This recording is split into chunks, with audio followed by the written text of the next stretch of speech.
question.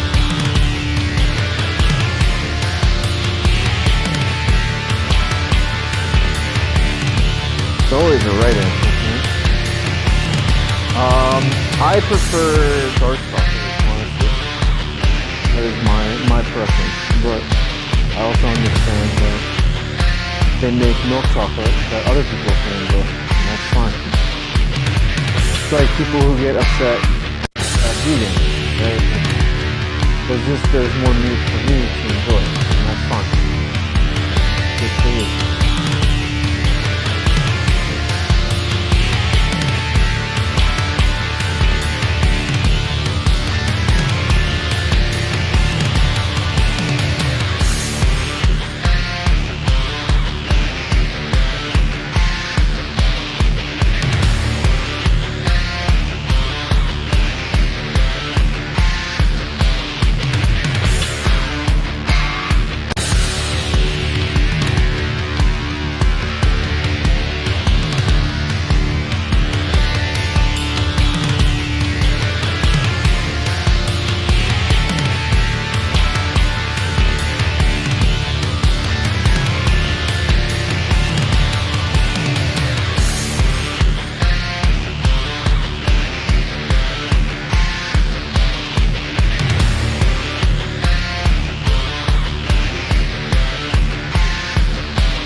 What's up? about the water project. Yeah.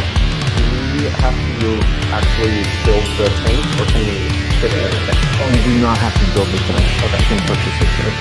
That's all.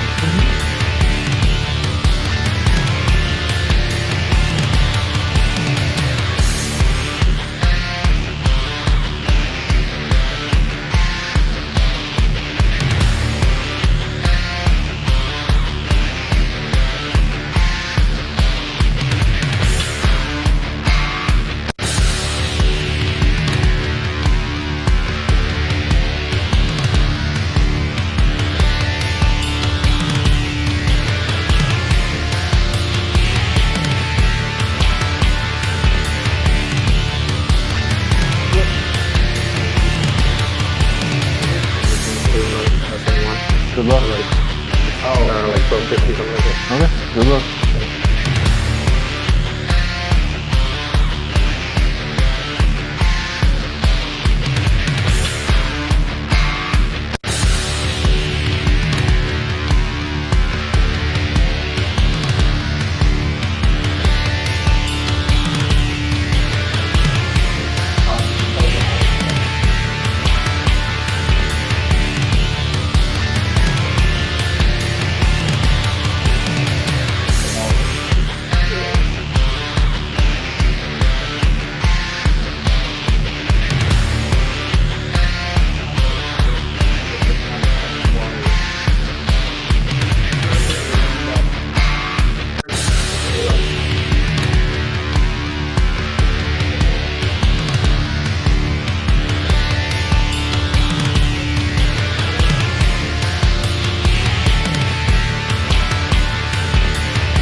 Yes.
What's up?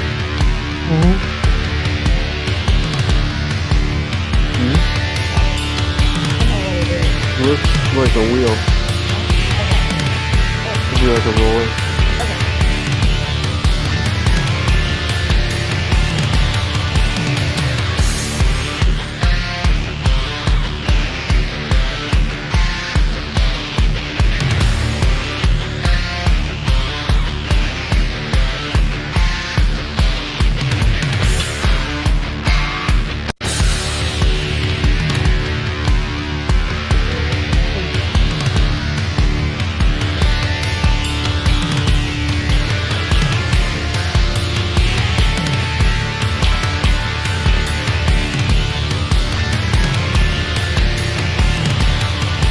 All right, it's 11. We're gonna get rolling. Um, First thing before we get started, so you guys are aware, Professor Collins is back on the mainland and in Arizona, still recovering, but doing better. So continue to please pray for him if you would. All right, Lord, thank you so much for bringing us together. We are so grateful for everything that you do for us, for keeping us healthy, keeping us safe. We pray that you would continue to just watch over us and to give us the things that we need, even if we're not sure that we need them. In your name we pray. Amen. All right. We're going to do things today. None of this stuff is on the quiz that we're going to start today, but we don't have the luxury of not starting it today, so we're going to start it today. That being said, here's the plan. We'll recap from last class. We'll start topic 5. We'll get into internal forces, and then I've got some time for review for the quiz, similar to what we did last time. Nobody posted any problems in the thing, but I put a few in there that we'll kind of work through. All right. Before we get into recap, though, if you haven't met with your CLC groups yet, please meet with your CLC groups. If you're not sure who's in your CLC group, that information is held within Halo. You would go to the Groups tab on the left-hand side, and then it will show you who's in your group. And there's a whole message board and everything. So definitely take a look at that if you haven't, because that's going to be due soon here in like 10 days. Okay. So, all right. So the long problem, first of all, reactions. Pulleys. Pulley reactions? Just reactions? I hope it's not just reactions. All right. So let's start with just reactions. Just reactions are how something responds to being loaded with a force. If I don't load a thing with a force, then there are no reactions. Technically true, right? If something is floating in the vacuum of space and it's far enough away from a celestial body, there are no forces acting on said thing. It will just float there, right? However, that's not really how space and gravity really works. And anyway, it's fine. That's not really the point of this class. On Earth, everything is subjected to a force known as its weight. And so if I put something on a table, that table needs to react to me putting that thing on the table, right? The table didn't fall. Great success, right? There is a reaction force from the table pushing up on this remote. That is a reaction, right? In the sense of trusses, right?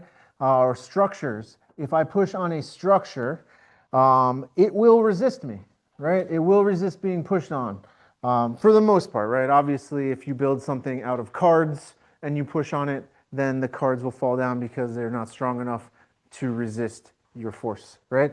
Now, that being said, when we have complicated systems like pulleys that are attached to things, let's start with something simpler though, right? Let's talk about your car, okay? Your wheel of your car, one of them, any one of the 4, right, is attached to your axle, right? Okay, great. I hope it is, and if it isn't, you should get that checked out, okay? But your wheel is attached to the axle, right? If I want to draw the free body diagram of just the wheel and remove the axle, I need to draw the force that is there from the axle holding it in place. Okay? We can take that a step further, and you can say, well, what if I take the bolts? I take just the wheel and I want to move the bolts, right? Okay? Those bolts have a force that are holding your wheel in place. You would need to draw the force for each one of those bolts. Okay. Similarly, yesterday we did that really long problem with the pulleys. If I remove the pulley and if I erase the rest of the system and I'm just looking at the pulley, I need to look at that connection point. There is some force holding that pulley fast to the bar, right? And that has an X and Y component because it's a pin, and we know that it's a pin because the pulley is allowed to rotate, because if the pulley is not allowed to rotate, then it's not a pulley, and it doesn't really work the way that it's supposed to work, okay? So the pulley is allowed to spin, therefore we're just holding it in place, right? It's not allowed to move left, right, it's not allowed to move up, down, it just stays there. So when I remove that bolt, I say remove it. When I just look at the pulley, removing everything else in the surroundings, I have to account for that force. In the same way that if I were to draw the free body diagram of my phone on this table, I remove the table, I have to draw that normal force that is coming back up, okay? That's the whole point with reactions. It's not that they are necessarily always the same force, right? But there is some force resisting your motion and keeping you statically in place, okay? That is the point of when we go through reactions. Now, if, and I'll use the example of the table again, right?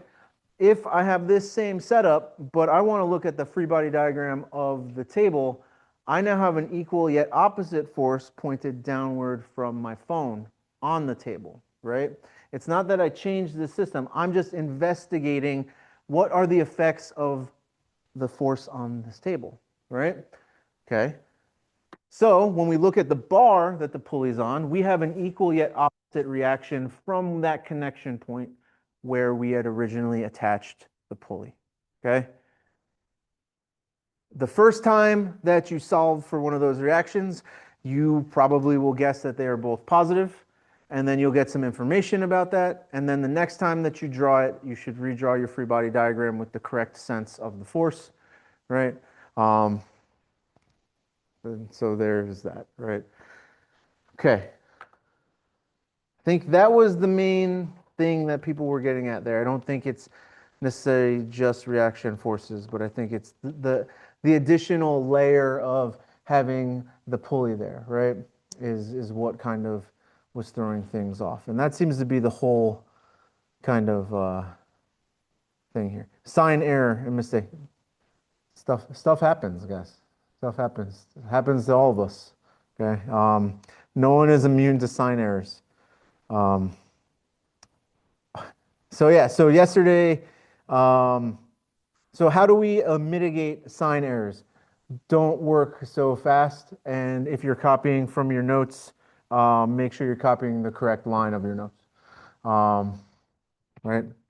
Now I've said this too, right? Like yesterday we were doing that one of the pulley problems, right? Which one were we talking about here? The one that took a long time with the member ABC. In that one, I straight copied one of my forces incorrectly because I was working too quickly. So when you find out that the force it comes out negative, technically you should redraw your FBD immediately for that one and then just use that redrawn force because there was the whole negative of a negative times a negative part of that problem yesterday. And I think that might have confused some folks too. So if you look in your notes yesterday, we had, where was it? It was, no, I'm not, yeah, here it is. So it was the first problem we did. It was the one with the L-shaped member and the member going off at an angle. If you look at that one, I put negative times negative 844 cosine of 18.4 degrees for one of our forces. That's because I didn't redraw it. We knew that it has to be pointing in the opposite direction. If I had just redrawn it, we wouldn't have to worry about the sign. It would just come out from how we drew it, right? So that's why I would urge you to redraw those free body diagrams, right? Because it's a bookkeeping thing. Now, the way that I grade things, sign errors are typically pretty minimal on the scale of points, right? but that doesn't mean that we should just not care about sign errors, right? And sometimes in certain cases, you'll notice that there's a sign error, right? Like, so if you have cables and you notice that something goes into compression, you should be really, that should set off red flags for everybody, right? Like, there's there's an issue here, right? But that's a thing. Okay. Any other things that you guys really want to cover from yesterday that were not specifically clear? Any hanging questions, anything like that?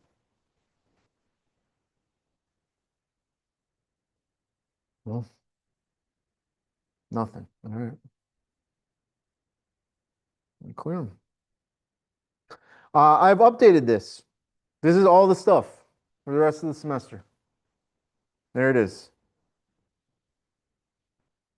All of them. Homework due tomorrow, quiz on Thursday, homework a week from Thursday, your presentations due a week from Sunday, and your paper due a week from Sunday.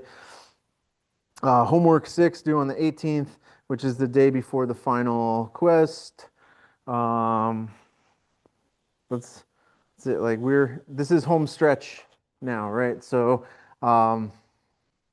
yeah. So my Dr. D-ism for today is, if you don't know what you're doing, do something. Okay. Anything. Just start doing stuff. Okay. In the case of statics class, I would say if you don't know what you're doing, you don't know where to start, just start drawing a free body diagram. Okay. Start looking at it. There's not that many places that you can start here. But just in general, right, doing nothing is surely not going to get you to where you want to go. So do something. Just do something. Something small if you have to. All right. Topic 5, internal forces and friction. What are we trying to do? We want to be able to apply method of sections to determine internal loadings. Well, we're already doing that. This should be in topic 4. I don't know why this is in topic 5, but here we are. Bigger thing is create shear and bending moment diagrams. That sounds fun. That sounds exciting. And I would argue that this is actually one of the topics that you will definitely see carry over to other classes, is shear and bending moment diagrams. So far, all we've been doing with structural analysis is really mapping how forces are transmitted through structures, right? If I put a load on something, I want to know, how does that loading transmit to other places, right? Where do I need to make sure that I am concentrating that load, right? If I had knowledge of materials, do I need to have a different material to actually accept the loads that I'm going to be seeing? All of those things, right? We're going to do the same thing for beams, right? But before we get there, we need to talk about internal forces. So, question, how is this beam staying up? I'll give you a hint. It is not magic. It's not magic. What keeps this beam up?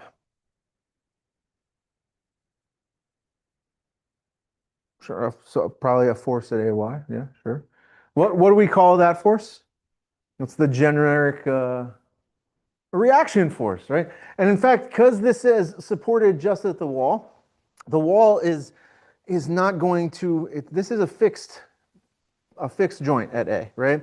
So it's not going to allow rotation. It's not going to allow translation, right? You're not going to be able to move it up or down, left or right out of the wall unless it's designed poorly, right? And you should hopefully not be able to rotate it, right? It's not designed to rotate. It should bend, right, but not rotate at point A. So we have three reactions there. We have a force in the A, force in the Y, force in the X, and a moment about that point, right? Great. So those are all internal forces, though, right? Those are all internal to the wall, right? You don't see those forces externally on this unless I remove the wall and investigate how is the wall holding this in place. So here's the pre-quiz for today. There's going to be 2 questions, right? So in a multi-force member, The member is generally subjected to an internal, normal force, shear force, bending moment, or all of the above. What do you guys think? And I'm sure that nobody's read chapter 7 yet, but there's a nice diagram here that should hopefully elucidate some of these things for you.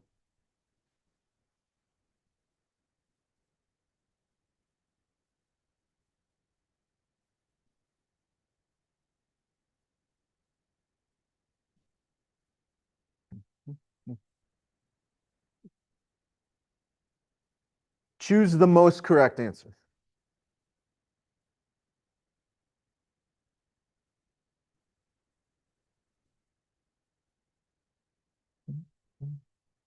All right.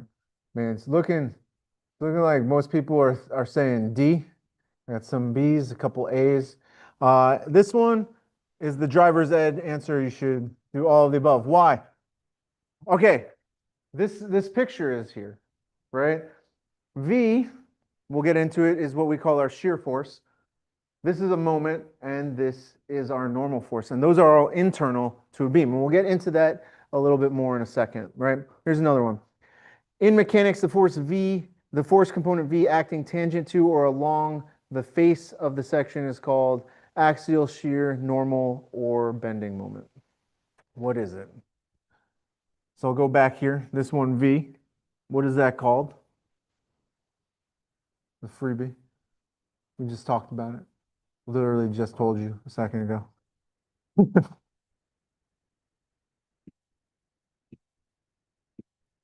Mhm, mhm, mhm, mhm.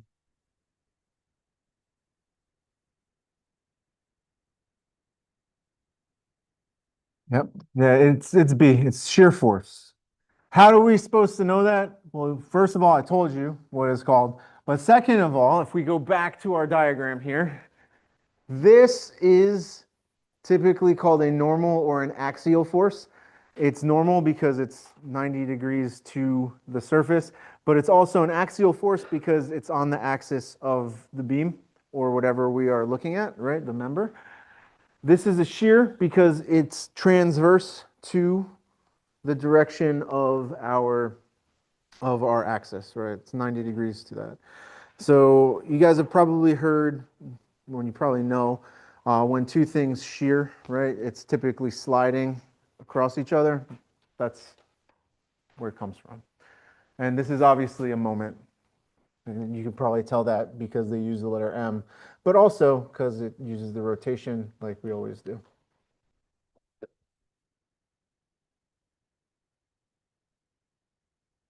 Okay. Great. So this chapter is really all about beams. We're going to talk a lot about beams moving forward, right? Beams can be used to support the span of a bridge. The span of a bridge is the area that goes between the columns, right? It's the span. Um, so normally what you'll see is, and you can see them sort of in this picture. It's not really great, right? But you see a couple of beams here, right? First of all, you've got these cross beams going this way, right? Normally when we do a truss analysis, right, if we had a trussed bridge, we just look at it straight on and treat it as two-dimensional, right? However, you need these supports to go all the way across this way to maintain the roadway, right? It needs to be held up. Likewise, if these weren't supported underneath with these beams going across the span, you would have you ever tried to play that game on your phone where you try to build the bridge and the truck keeps falling into the... That's why, because you guys need to have better spans on your bridges, okay?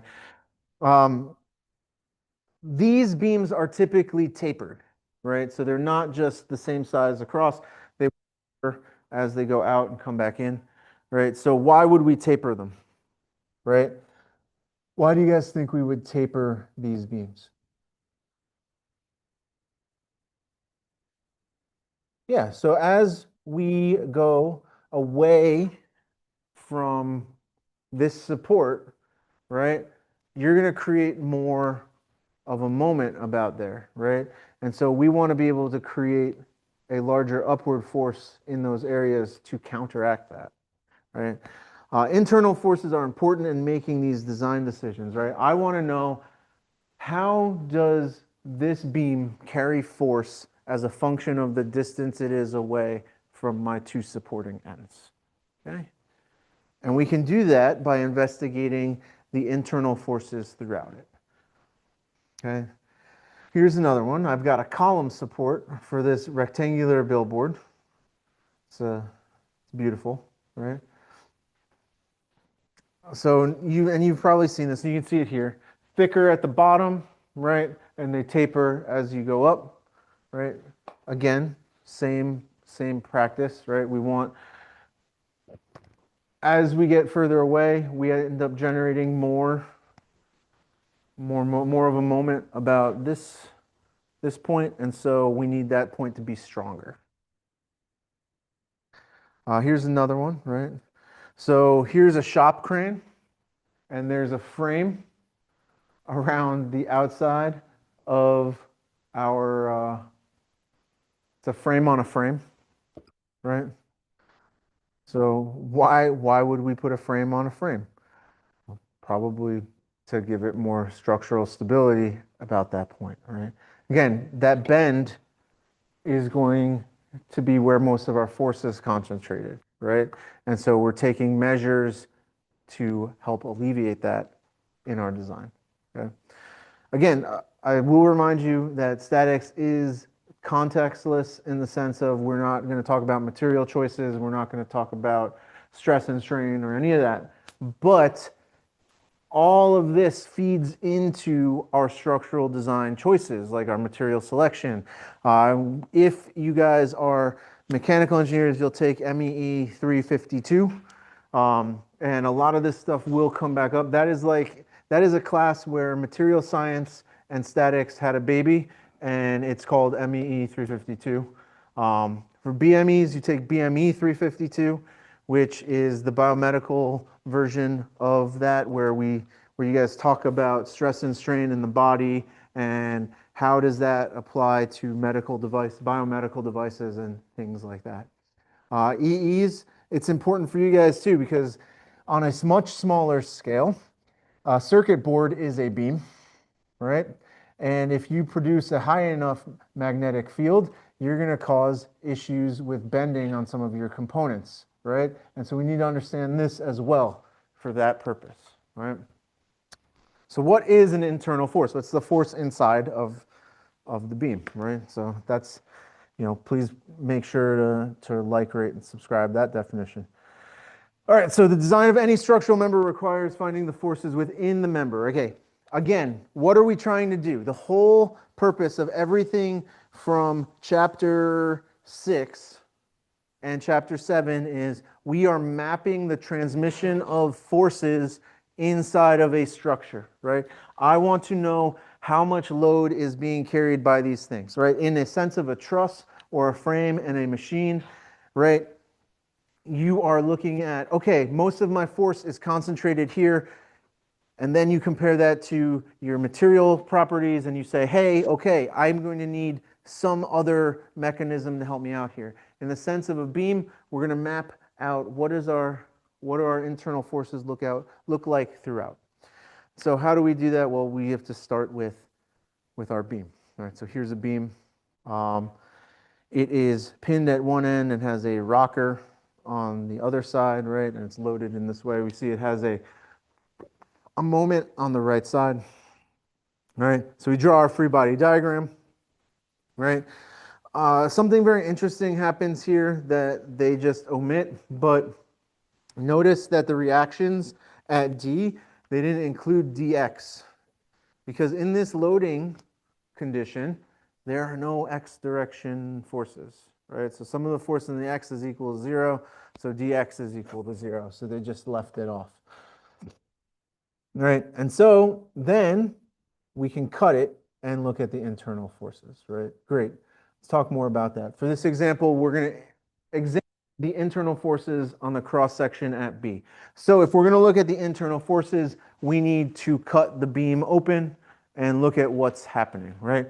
In practice, you don't actually cut the beam open to look at the internal forces because of the example of the tug of war rope that I gave you yesterday, right? If you actually cut it, then you don't get the forces. You get nothing.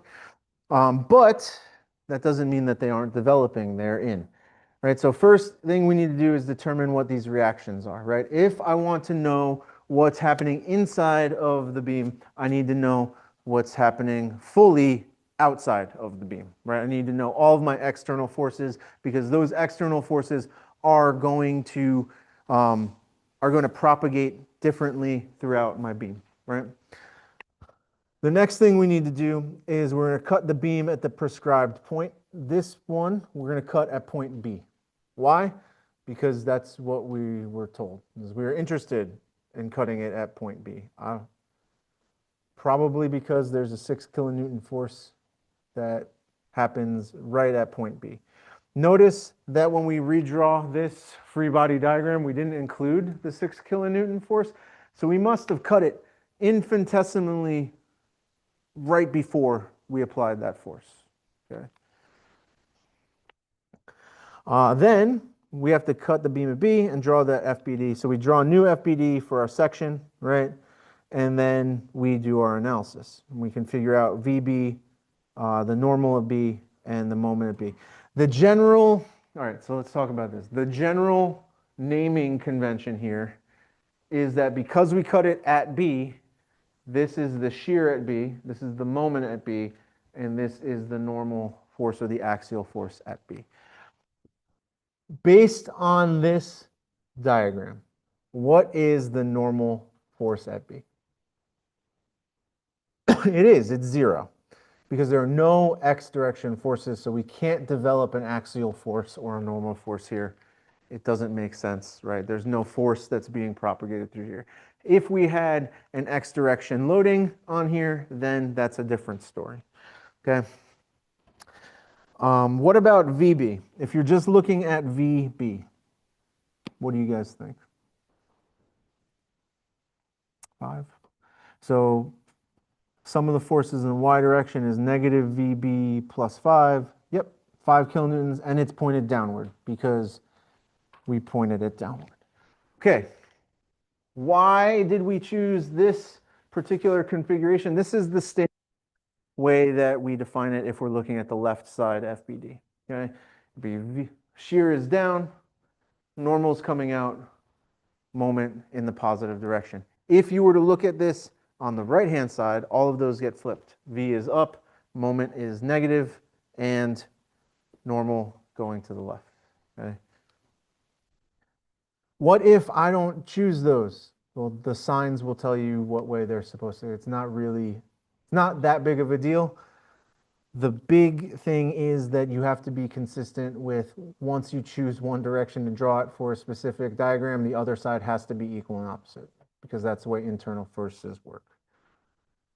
Right, then we just did it, right? And we can do the moment here as well, right? So if we do the moment at B, what's that? Well,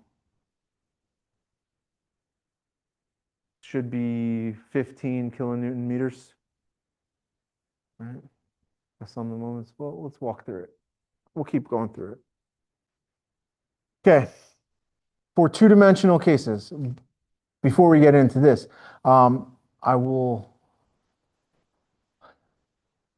I'm just going to say, well, no, we'll talk about that later.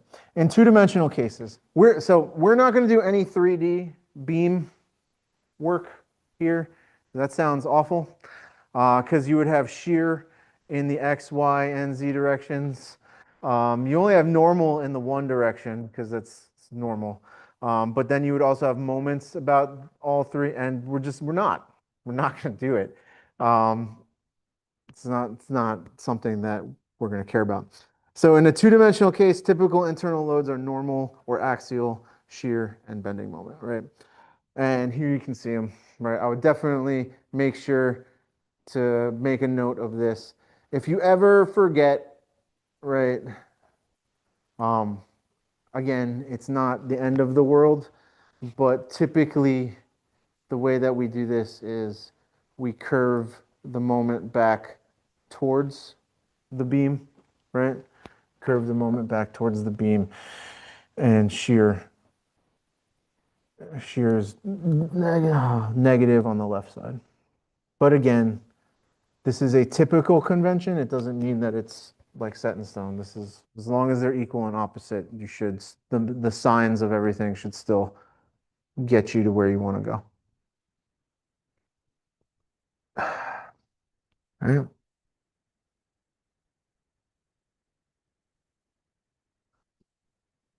The thing that makes this sometimes confusing, and what you'll see me do sometimes if it's not specifically called out as a letter, is I will use numbers for my cuts, because the book likes to call external moments by the moment at a specific point, right? But if I were to say, I don't know, cut this at A, then I would have the moment at A, but also the moment at A, right? And so that kind of, it's not helpful. So you will sometimes, again, variable names, not as important, right? But be consistent when you're using your variable subscripts. Make it something that you're going to be able to bookkeep. Okay. Any questions so far on internal forces? You're doing all right. All right. So what are our steps for determining internal forces? First, take an imaginary cut at the place where you need to determine the internal forces. How are you going to know that? Someone will tell you in the problem. It will say specifically that we are looking for this thing at point C, right? Or D, or whatever. Then decide which resulting section or piece will be easier for you to analyze. You can do either side. It doesn't matter. You should get the same answer. In fact, if you do both sides, you should get the same answer. And if you don't, then there's a problem, right? So there's built-in check if you really want to do it. If necessary, determine any support reactions or joint forces. So I would say best practices. I would say that best practice is to just find the reaction forces up front. Do an FBD for the overall system first, find the reaction forces. It doesn't take that long to do it. There are some cases and some loadings where maybe you don't need one of the reaction forces or both, but I think when we get the shear and bending moment diagrams, it's going to be really helpful for you guys to just have the reactions to start with. So I would urge you to just find the reactions up front, right? Draw an FBD of the piece that you're doing, that you're trying to analyze, right? And then show your shear and your bending moment on your cut surface, and then apply your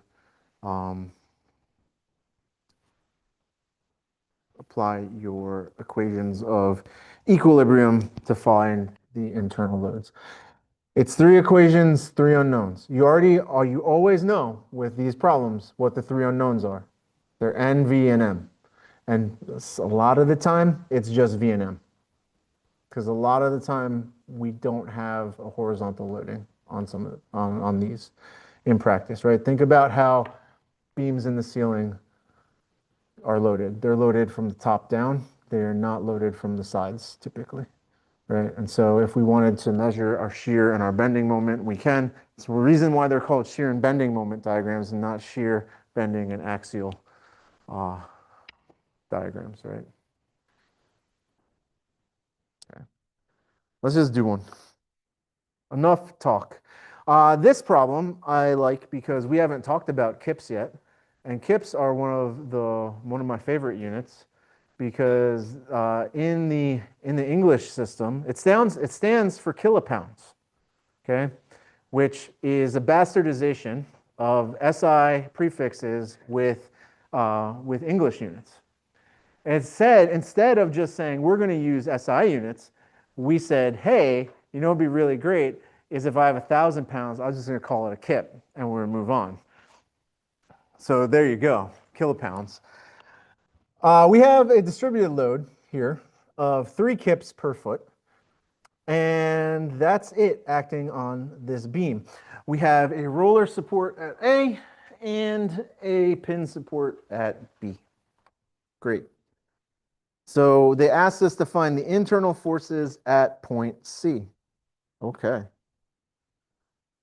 So first of all, I look at this and I say, you know what, 3 kips per foot, that's great, but it's probably going to be better for me to convert that to a point load to start with so I can figure out what my reactions are. So let's start with our free body diagram, right? Start that way.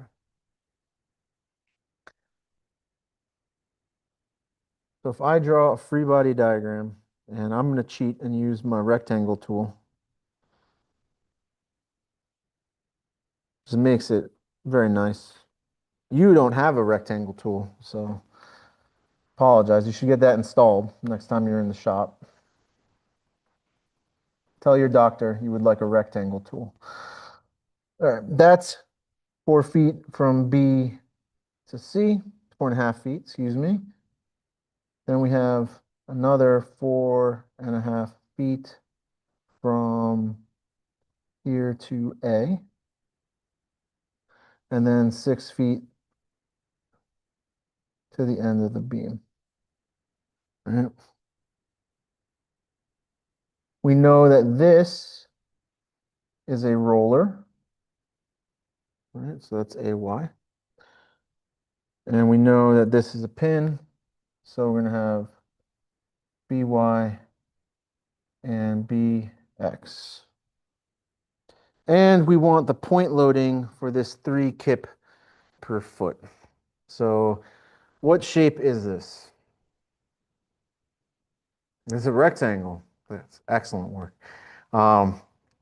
What's the area under the curve? Say that one more time, Colin. Sure. Length times the height, which is, all right, so 3 kip per foot times 6 feet, it's 18 kips. 18 kip. And you know, Kip would probably say that's getting pretty serious about right now. And that's a Napoleon Dynamite joke that you guys probably weren't prepared for today when you walked in here. All right, where is that 18 kip located? 3 feet to the left of A, right? Remember, for a rectangle, it's at the centroid of the rectangle. The centroid of the rectangle is the center of the rectangle, which has got to be 3 feet from A or 3 feet from the edge of the beam, right? And we will mark that as 3 feet so that we know. And that says 3 feet. Okay, great. There's our free body diagram. So I can go to the next slide. All right, so what are we going to do now? Well, we want to find the reactions first, right? So to find the reactions, we'll start with the tough one, which is sum of the forces in the x direction. Nailed it. Great work. Bx is 0. Oh, yep. Thank you. There we go. We'll do that. We'll do that one too. One day I'll draw it different and everyone will be like, oh my gosh, what's going on? Okay. Great. Next thing that we can do is, right, we'll sum the forces in the y direction. I've got negative 18 kips plus AY plus BY. Now, you're looking at this, right? If that 18 kips was equidistant between AY and BY, we would have 9 kips each at AY and BY because of the geometry. But it's not. And we're going to see that that bears out in the moment equation, right? So if I sum the moment, not at B, but yeah, we'll sum the moment at B. You can sum the moment wherever you want, at A, at the location of C, right, wherever, but I would suggest either doing A or B. That way you solve for one of them directly, right? So I did it at B. If I sum the moment at B, right, I've got this 18 kips, and that's pushing downward. So that should give me a positive moment, right? And that's how far away? Well, that's 9 plus 3, so that's 12. That's going to be pretty significant right there. And then we've got our AY, and that's going to be negative because it's pushing upward and should push us in the negative direction. And then that's 9 feet away. So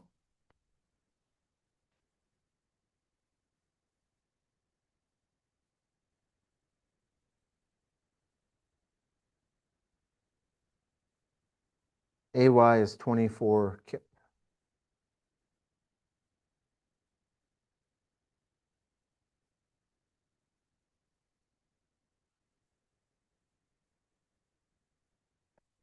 Mm-hmm.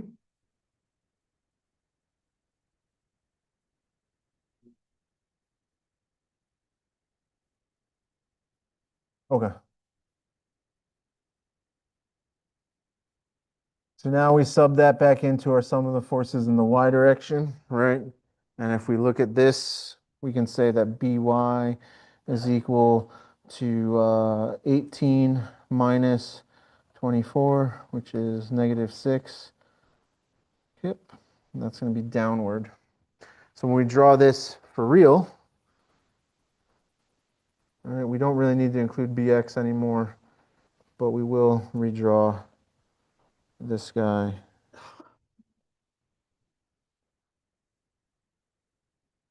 here. And I think that makes sense, right? We need to balance that 18 kips, right? And, because that 18 kip is so far away from B, it creates a really large moment at point B, right? And so in order to counteract that, A needs to be a larger amount of force at a shorter distance away, right? Okay. So we got our reactions. We'll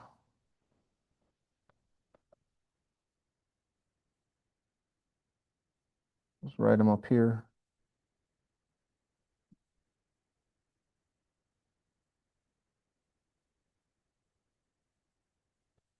Write them up there, and then I'm going to erase these guys.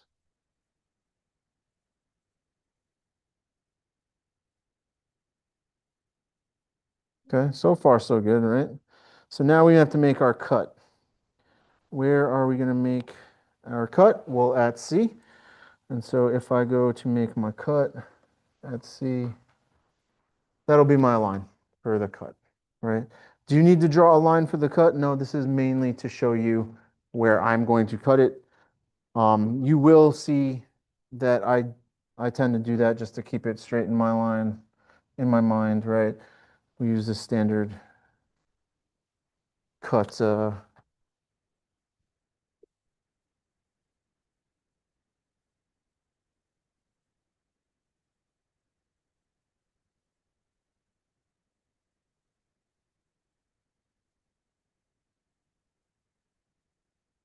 okay,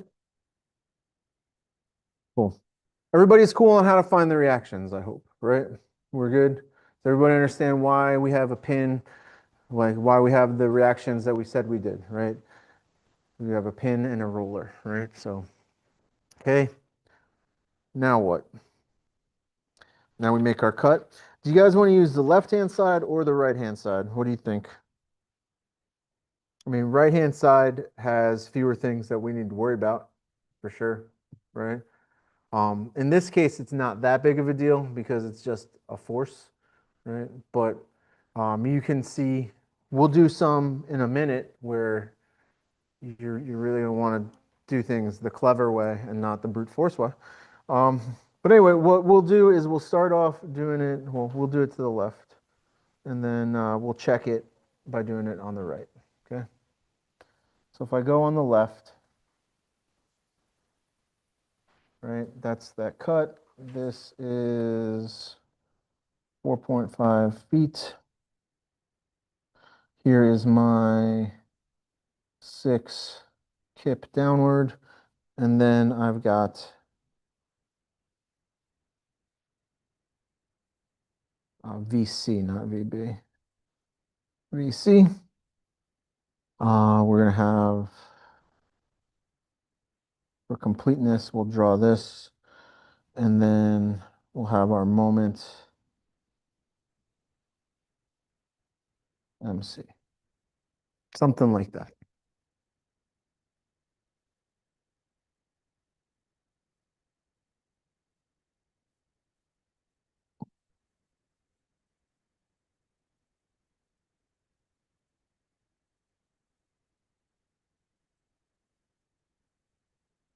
That one's pretty easy, right? We don't have any X direction forces, so NC goes away, right?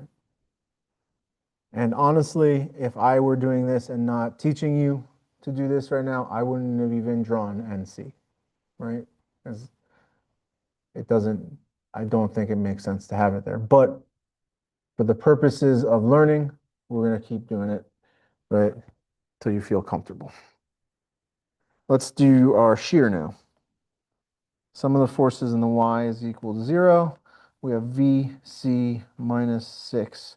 So VC is equal to 6 kip. Right. That means on this side, we're definitely pointed upward. And then the last one, we're going to sum our moment at point C. And this is where this becomes confusing. Because if I'm summing the moment at point C, right, but I have a moment MC, that's, so MC, it's negative, right? It's going in, we're using this coordinate system. And then our 6 kips gives us what? Is that a positive or a negative moment?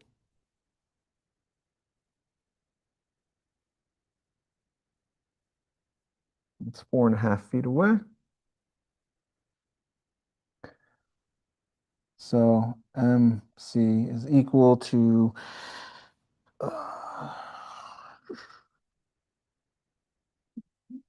negative 27 kip feet.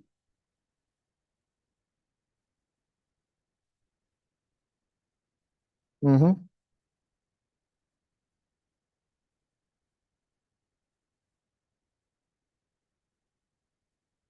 Yeah, yes. If you said, hey, I'm going to draw that as a positive moment, then you would find out, you would confirm that it comes out as positive. However, when we go to check this with the other side, then you need to draw it equal but opposite. So first one's free. First decision doesn't really matter, except for the normal, right? The normal, obviously, don't point the normal back at the. It's just that's weird. But I guess you could do it if you really wanted to. So fine. All right, let's check it. So if we check this, we'll draw the other side of our beam. Other side of our beam has an 18 kip force here, which is 3 feet from the edge, right? And then we've got our AY, which is going to be here, and that's 24 kip, right? And then we use the same ish colors, MC, VC, NC. And we'll put the rest of the dimensions on there, right? So that's 4.5 feet. And that's 6 feet.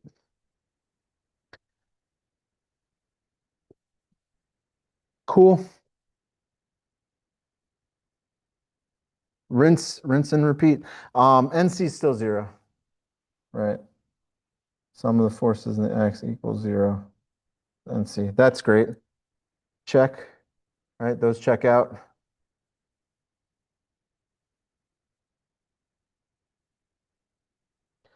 Negative 18 plus 24 minus VC. Okay.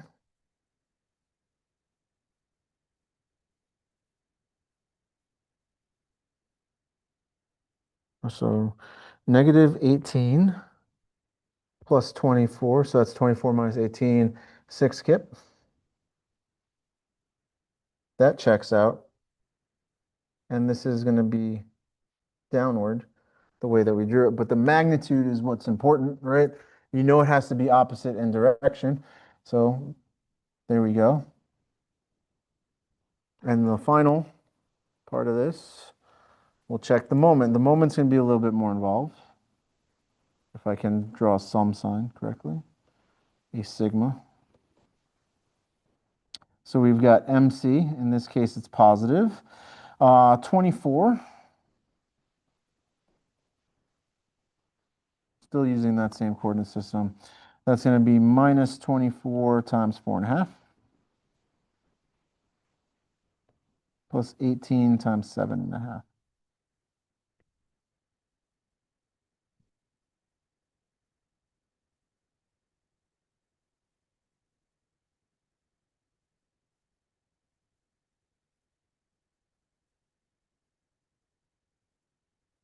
If you crunch those numbers, it comes out to negative 27, which makes sense, right? Because this one was negative, which means it's actually a positive moment, which would mean that this one has to be a negative moment.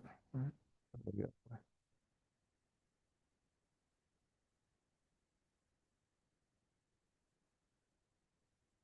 That's kind of it. We did it and we checked it.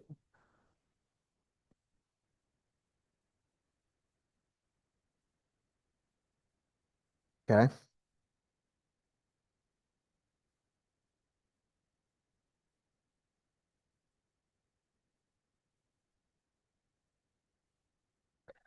Questions, comments, anything about this so far? You guys doing all right? Yes, yes. Mhm. Well, all right.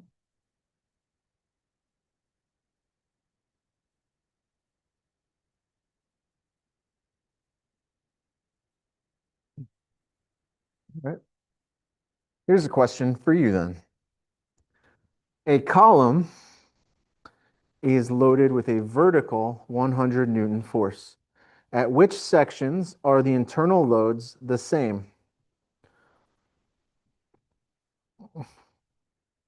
Is it A, P, Q, and R, B, P and Q, C, Q and R, or D, none of the above? Now, here's a trick with columns. If you turn your head 90 degrees, it's a beam.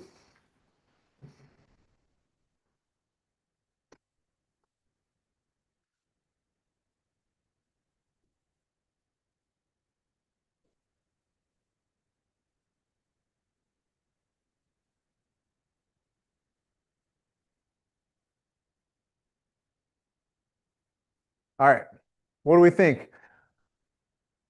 Column is loaded with a vertical 100 Newton force. At which sections are the internal loads the same?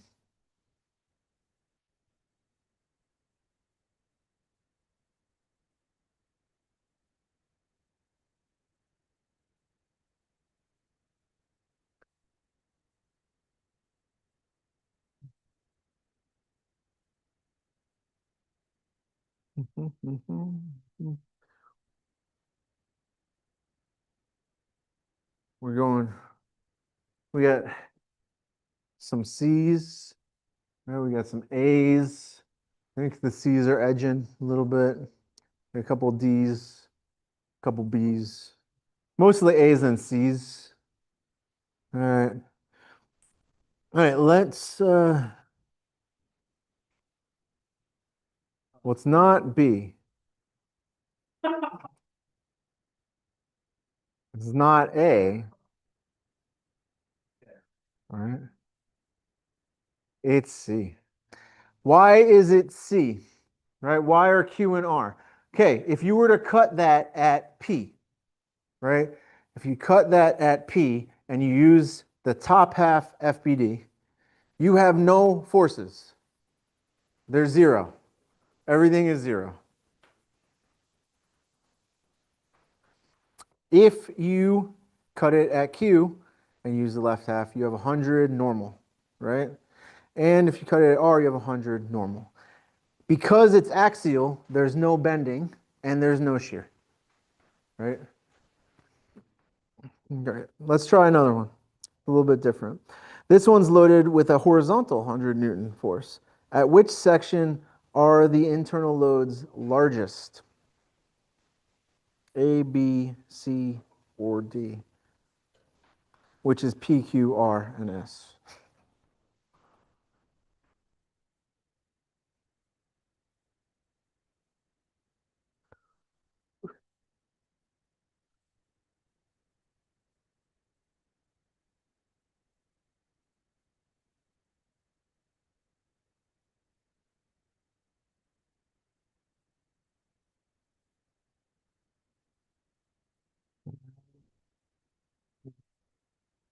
Looking like B and D are the popular choices right now. Looking like B and D.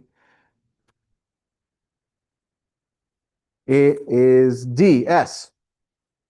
Why is it S?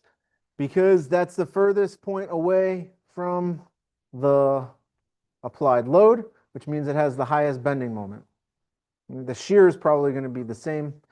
Well, at that point, it's probably not going to exist. But anyway, now that also assumes that this is in fact drawn to scale, right? And that S is further away than P. So you really could have made an argument for anything because there were no dimensions placed on here. So there you go. All right, let's try this one. This one has a pulley, so it's probably more fun than the last one that we did, right? Is it though? Yeah, all right. Anyway, let's start here. So, okay. In this case, if you look at this, okay, and we say, maybe we say, you know what, Dr. D, I don't believe you. I don't want to find I don't need to find those reactions. I'm just going to make a cut first, and then we'll sort it out later. All right, if you cut at C, you are going to need at least one of those reactions. Full stop, 100%. Okay. Look at where C is in relation to those reaction points, right? It's right in the middle. So we're just going to find the reactions up front again, like we did. And like is the best practice. Okay. So let me draw my FBD. This one's a little bit more involved, right? Why is it a little bit more involved? Because I can't just draw it with my rectangle tool. I actually have to draw, some stuff.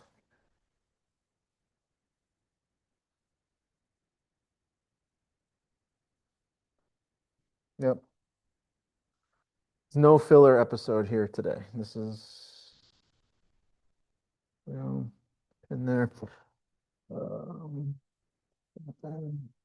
you cut that room.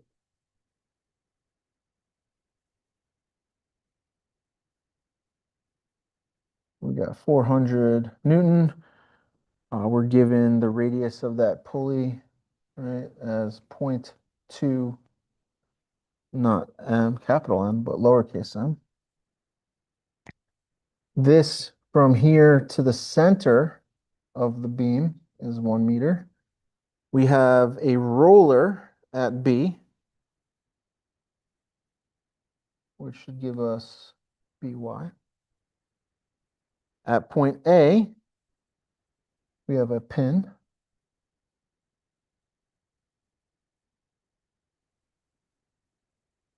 And that looks like all the forces are on there. Now we'll to draw this. This is point C over here, 1.5 meters.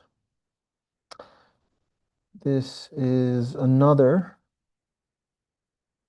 1.5 meters. And then this is 2 meters. That was the quick math of me not wanting to write 3 meters down. Right? So if you went 1.5 meters, you still have a 1.5 meters left of your 3 meters. Amazing. Okay. This one is weird because last time we just had our downward force and that was it. And this time we only have that x direction force. So let's go ahead and apply our equilibrium equations here. Okay. So this time we sum the forces in the x direction and we get ax plus 400. Right? So we can't just say that the x direction forces are 0 this time. That's a bummer, but this tells us that ax is actually negative 400 Newton. It's really pointed to the left. We'll redraw it in a second. In this case, I already understand that summing the forces in the y direction is not going to give me anything straight up. It's just going to tell me that ay and by are related. Right? One is the negative of the other. So instead of doing that, I'm going to start with summing the moment, right? And I'm going to sum the moment at B.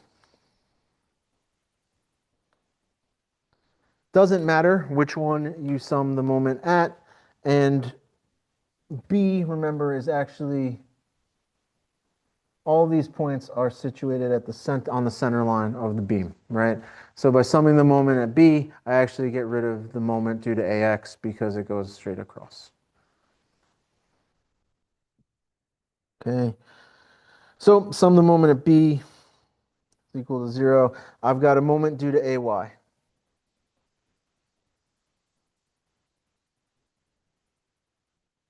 Moment due to AY. That should be a negative AY. How far away am I from B? 5.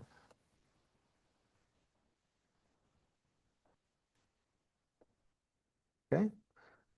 And then I've got the moment due to the 400 Newton. Is that positive or negative?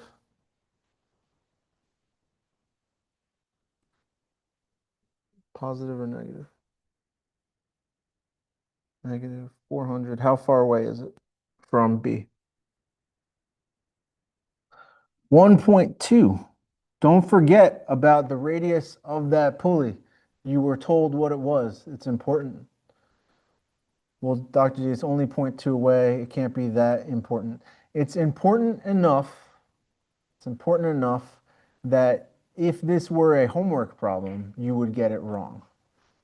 It is far big enough of a difference to shift you whatever margin they are looking for. Okay.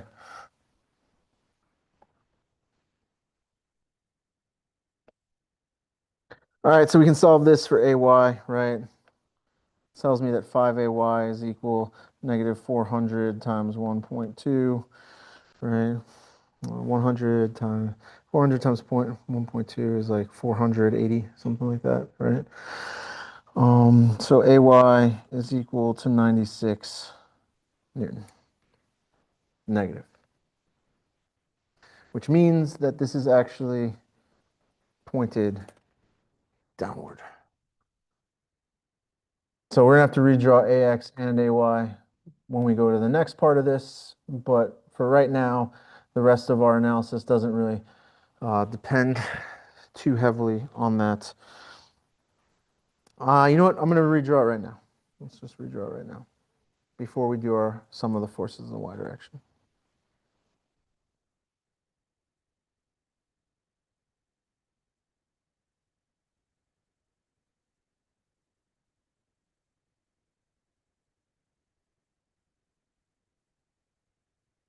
Okay, so this is going to tell me that negative AY plus BY is equal to 0. So BY is equal to AY is equal to 96 Newton. Remember, because I redrew it here, we just keep the sense of the value. We don't keep the sign, right? We keep the magnitude, not the sign. Sign is just telling us that we guessed wrong. Since I redrew it, this equation is correct. It's 96 Newton. Does that make sense? I think if you look at it too, it makes sense, right? If one of them is 96 Newton pointing downward, the other one needs to be 96 Newtons pointing upward. That's, bless you. The principle of static equilibrium, right? Yeah, Dawson. No, because we didn't cut that cable. Remember that the way that that cable works is it's one force throughout the whole thing. So that 400 newtons, it's just 400 newtons pulling upward, right? Um, the net result of that is that we are pulling horizontally with 400 newtons. So we're not going to cut the cable off of there. It doesn't make sense to do that. Good question, though. All right, so if you're looking at this, do you want to use the left side of C or the right side from C? I know which one I would use. I would definitely use the left side, right? Left side seems like I only got to deal with AX and AY. The other one, then I've got to draw this pulley and do all this crazy business. Not interested. Could we do it? Sure. But let's work, I believe says somebody once said, work smarter, not harder, right? Certainly not me. Certainly not me. So we've got our AX here, which we found to be 400 Newton. And we got our AY over here, which was 96 Newton. Notice I got rid of AX and AY. I just put the force values there. Totally good. Normal in the C. The shear at C.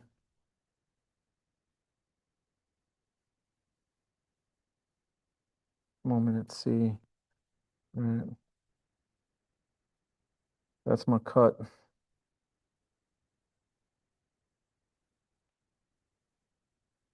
Distance between here and here is 1.5 meters. Okay, so first things first, sum the forces in the x direction.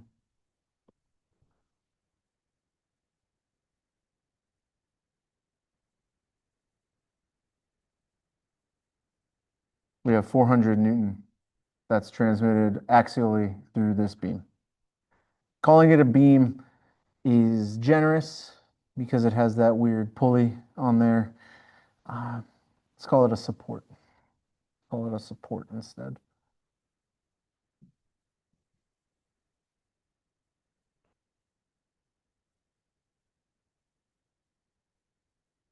Sum the forces in the y, I get negative 96 minus VC. VC is equal to negative 96 Newton. So this is actually pointed upward here. So we'll redraw it later. Well, if we're going to use the other side, we would need to know. But I'll redraw it on this in a second once we're done. What's the reason why we don't need to redraw it right now? Because if I take the moment at point C, I don't need to account for the shear because it runs through point C, right?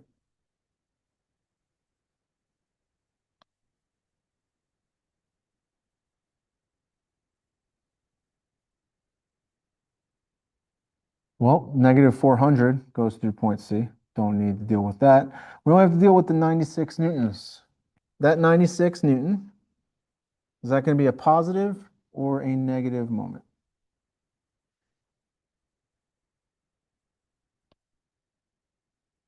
At a distance of 1.5 meters. Sorry. Plus MC MC is equal to negative 144 Newton meters, and that will be going in the clockwise direction. So two of these we didn't draw in the correct direction, and that's fine. We have sorted it out, right?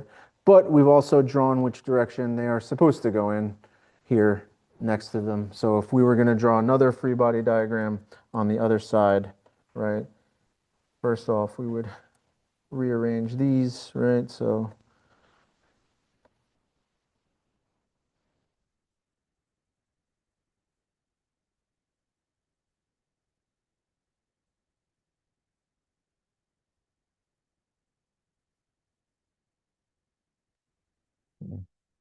so that's what that would look like. And if we were to draw it on the other half, you would get that this is actually positive and this is actually pointed downward, right?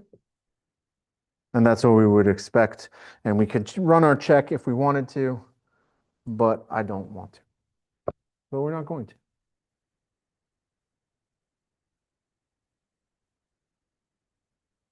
Okay. But now you're all like, well, why doesn't he want to? I mean, I didn't do it. It's fine. Um, the thing about doing the other side is what? Well, now you've got that 400 Newton that's applying a moment about point C, right? And you know how far away it is. It's not difficult. None of it is difficult for you to ascertain, right? Um, you're going to have the sum of the forces in the X, which is going to be weird, right? And because you're like, well, that doesn't travel axially through the beam, right? So why does that?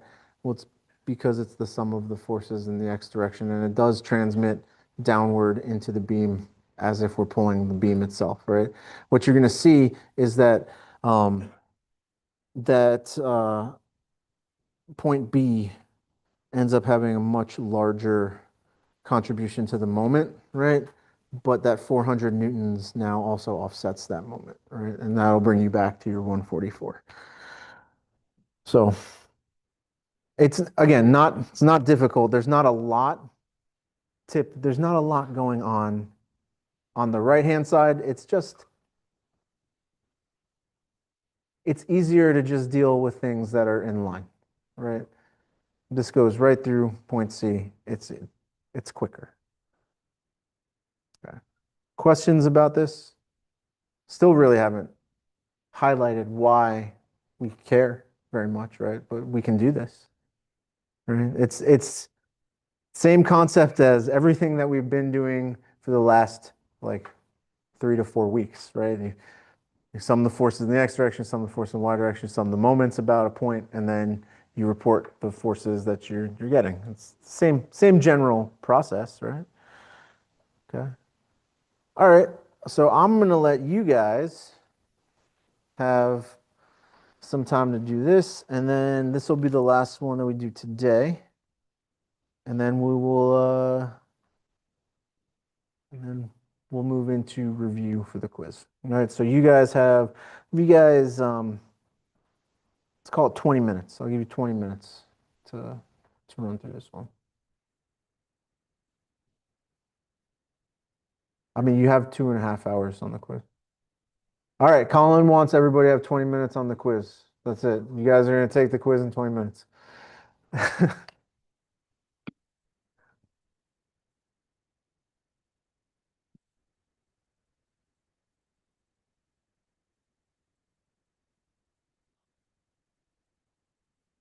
Work together, talk to each other, right? All those things. I'll walk around in a second.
Mm-hmm.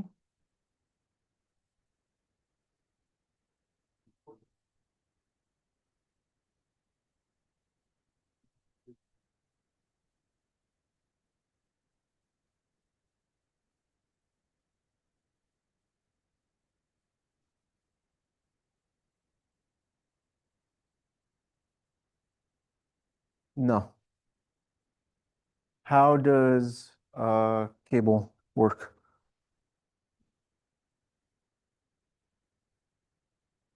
Hmm. It's along the cable. If I use the left side, So the last time when we cut C and we used the left side, we just ignored the pulley altogether, right? oh,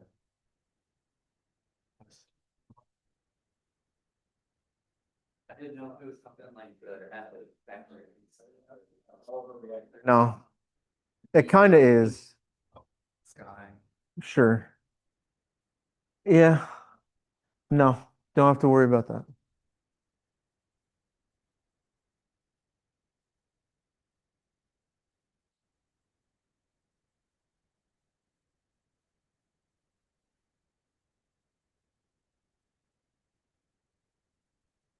You guys doing okay? Any questions? Oh, hey, nice. You know how that works. AI is trying to take our jobs, guys. You should be very afraid of it. You guys doing okay? All right. Jesus, you good? All right. Carson, good? We have two components or just one component? So it's the rope there, right? Yeah. So how does force transmit through rope? Tension. So Okay. just go around the buoy. Right. So So it'd just be. just be one.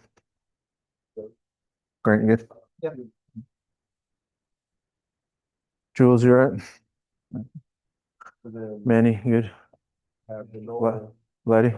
The moment. You guys all right? I think so. You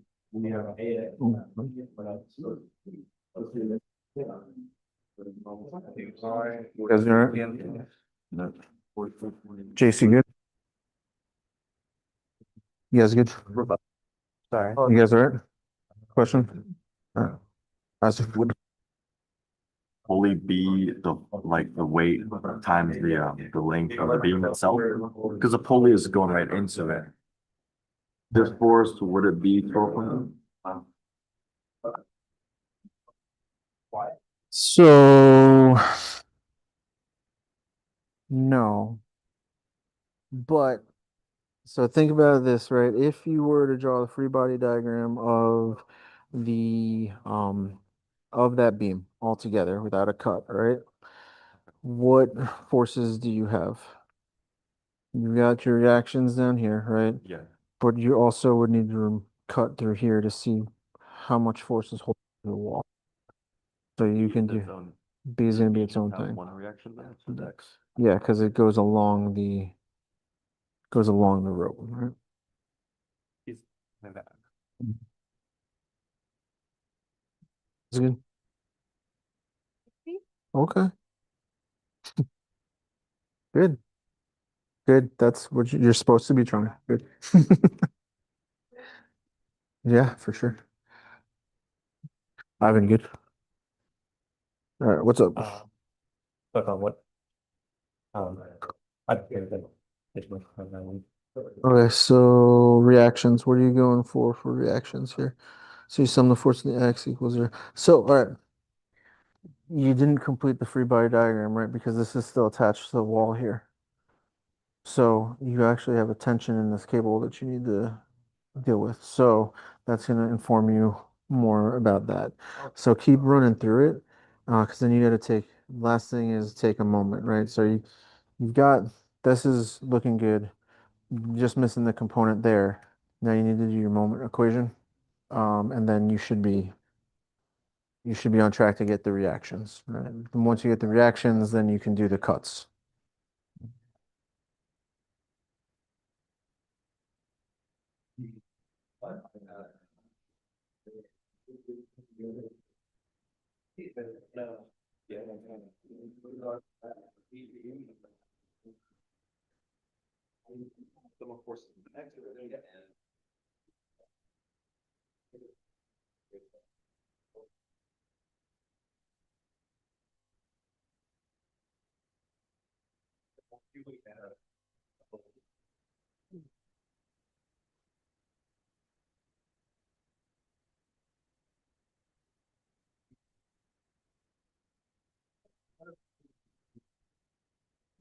Uh,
Feeling all right, man?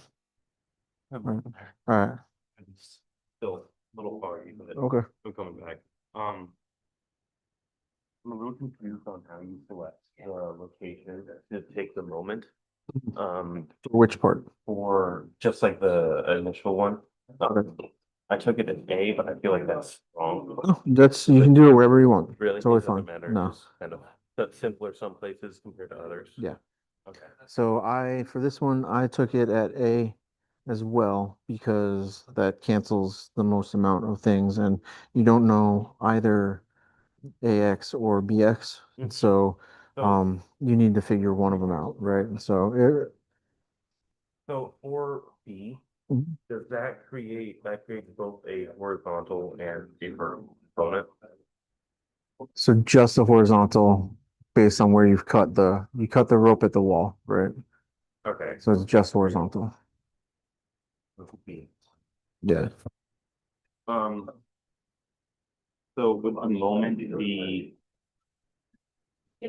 from A, would it be that 1800 times 6 and then minus the BX times the 2.5 for the So if you're here and you're at A, right, and you start pushing down, you actually have the signs flipped on these, right?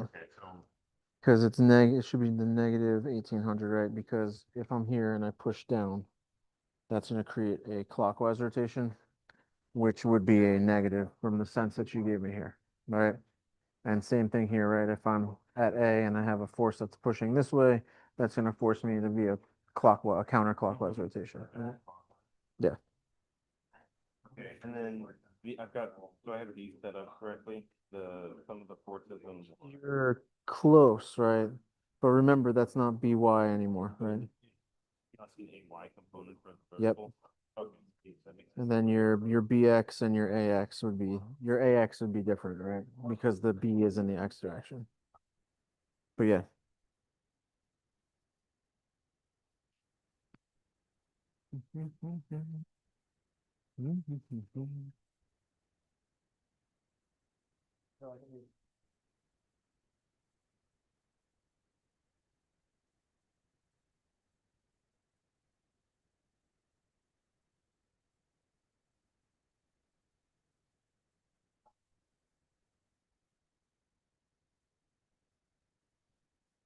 What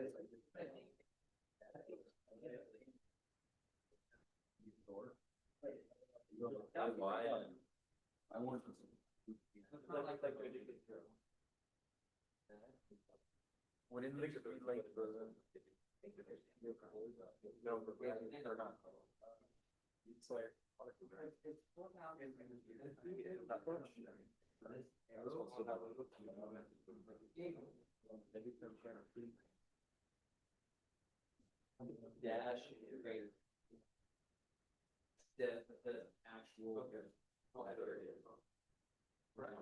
You guys want another couple minutes? Are we good?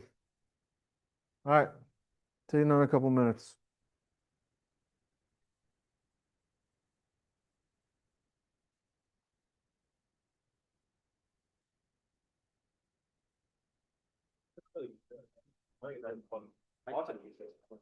Oh, yeah, no, for sure. I think they actually have.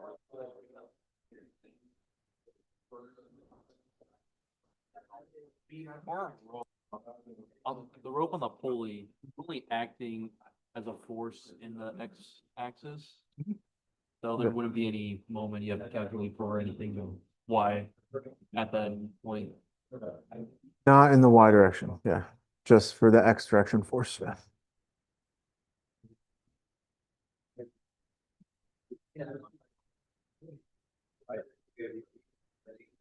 And probably, like those, preserve things you have, like, that's not how you do anticipation. No, So it's just- if I don't do it, it doesn't matter. Right. Okay.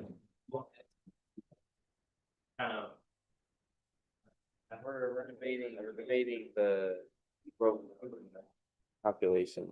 Mhm. Yeah. I calculated mine using We're- next direction. Yeah. I calculated this using I the right calculated direction. just here, force in the rope. So where is it connected? Ultimately, Well, it's right here, it's where the. right, but but if you do that, did you include the force from removing, if you remove the rope, did you include the force on the pulley where it was sitting? Because if you take the whole rope off, cut it here, this pulley still has a reaction from where the rope was. Oh, yeah, I counted for that 0.5. That's, I don't really know. No, that's not, I don't- that's not what I'm getting at. Connected to the wall. It is, it's connected to the wall, right? The wall is supporting it. So let's do it this way, right? Like if I take this rope off, right? You're telling me you want to cut here, right? And that's fine. You can cut around however you want, right? Removing the rope. If you remove the rope, you have this vertical force, right? But that means that this pulley, in reality, the rope's still there.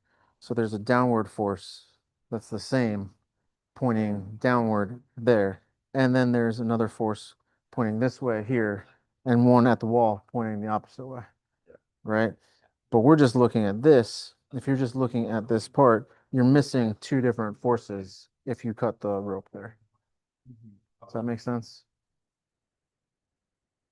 I think maybe cut the rope is a confusing. If you remove the rope from this free body diagram, you have to incorporate all the reactions from every point that the rope touches on the beam. Okay.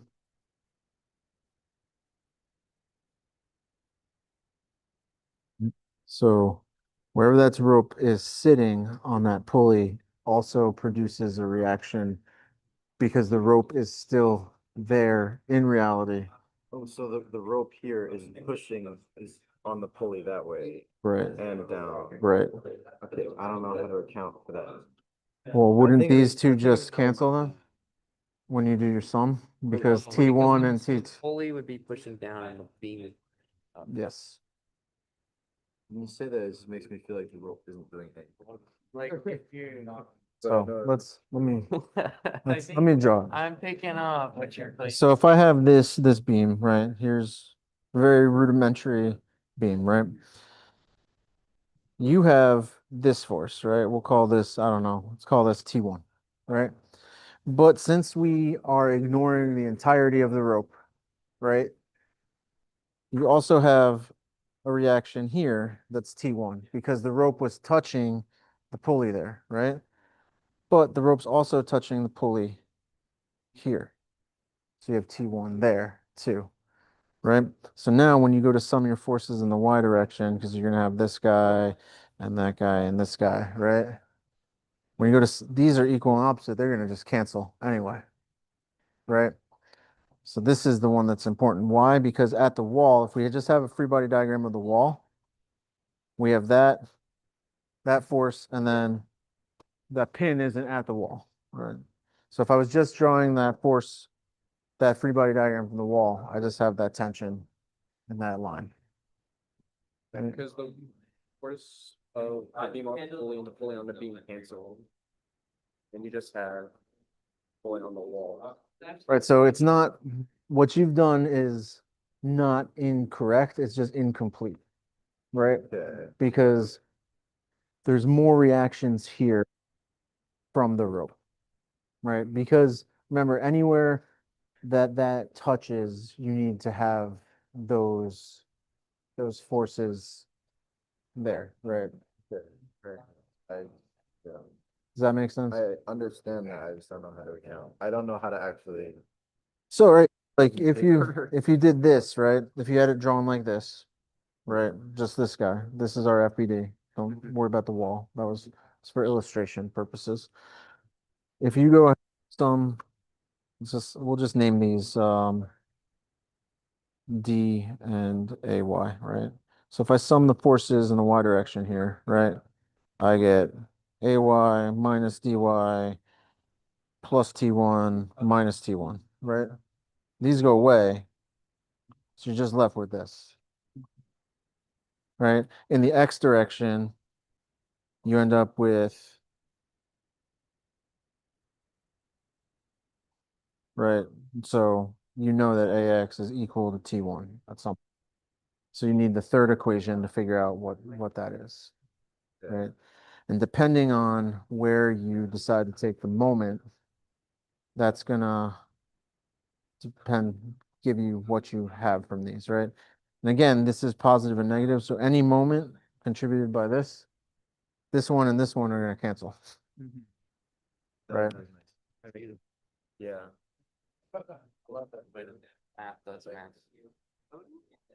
Yeah.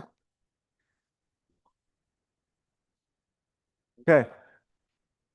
You guys want some more time? You want to go through it? Yeah? We go through it? Maybe? All right. So what's the first thing we do? What's the first thing we do? Free body diagram. Now there's a couple ways you can do this. Okay? This is my free body diagram, and it's actually not drawn entirely correctly for what I have here. So let me fix it real quick. Well, actually, I'm not going to fix it real quick because that's going to mess up all of my undos, and then I'll have to redo the whole problem again. So I'm gonna draw attention to a mistake that I made instead. Right here, I did not put my line attaching here, right? I need to have my cable attached to the beam if I'm gonna do my free body diagram like this. In a minute, once I get through this, I'll show you another way you can draw the free body diagram, right? And we'll go through it in a second, okay? So what do we do now? Well, we're going to sum the forces in the X direction. That gives us this relationship. I called the tension in the cable FB because it's the force pointing at B. You can call it whatever you want. Doesn't matter. Just be consistent when you're doing it.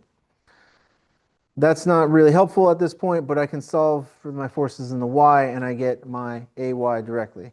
Is everybody comfortable with me just collapsing the distributed load to 1,800 pounds at 6 feet on this beam? Is everybody cool with that? Does everybody understand why that happens? Okay. If you don't, please let me know and we'll talk about it. Okay. And then I summed my moment at A. You can sum the moment at any point that you want. Summing it at A allows me to get FB directly, right? And what you find is that you get 4,320 pounds, which means that AX is 4,320 pounds. Again, I'm going to draw some attention to this FBD a little bit more in a second, specifically how we handle the pulley, right? But we'll talk about it in a moment. All right, everybody's cool so far with how this is going down. It's pretty formulaic, right? You draw the free body diagram. So what's tricky about this so far? That pulley, people, we don't like pulleys. This is like the second day in a row that you've been throwing pulleys in here, Dr. Dano. Don't appreciate it. And fair, I guess. You know, but pulleys are people too. All right, so I don't know. All right. Anyway, they're gonna, you know, they're gonna pulleys is gonna pulley. You know. All right. Anyway, enough of that. So what do we do now? Right now we do our cut. We're specifically told we want the internal forces at C. Which cut do you want to use? Do you want to use the left-hand side after the cut or the right-hand side after the cut? The right-hand side, because I like to punish myself for that. Okay, I use the left-hand side. Okay, why? Because I've told you many times that I am not a fan of doing extra work when I don't have to. Okay, so here it is. Could we do the right-hand side? Sure, but there's a couple of things that we need to talk about here because this is tricky because there was a distributed load, right?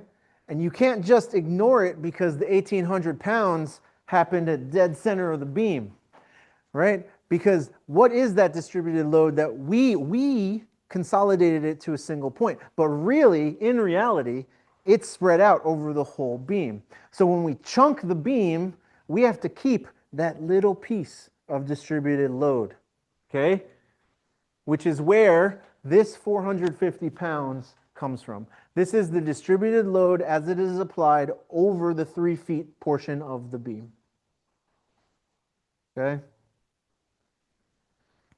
Right, we cannot, right, that was a trick. We haven't done that before, right? Trick question, but it's really important, right? And this is going to be really important when we start looking at how do we draw shear and bending moments in the beam, right? How do we do these diagrams, which will be next week. We'll start talking about that, right? But for this 3 foot portion of the beam, we have 450 pounds at the dead center point of that 3 feet, okay? Sum the forces in the x direction, you get NC. NC is actually, the normal force is actually pointed left here, which is weird. It's weird, right? But that's how it is. That's what the math tells us, right? And so because of static equilibrium, that's what's going to happen. All right? We sum the forces in the y direction. We're left with 1350. Now, here's something that's interesting. If I were to calculate for the other half of the beam, okay? My distributed load was what? It was 300 pounds per foot, right? Oh, yeah, 150 pounds per foot, yeah. 150 pounds times 3 to, what's that? That's 10? No, 6, 9. 9 feet. What is 150 times 9? I'm going to guess that it's 1,800 minus 450. 1,350, which is the amount of shear that we have, right? It's crazy. It's crazy how that works. Crazy. But anyway, all right? So the final thing is we'll sum the moment about the cut where we cut point C. I have a moment at C plus 1,800 times 3, right? Because that's, oh, no, I have the wrong sign on that. That should be negative. I have these, I flipped the signs. What are you doing?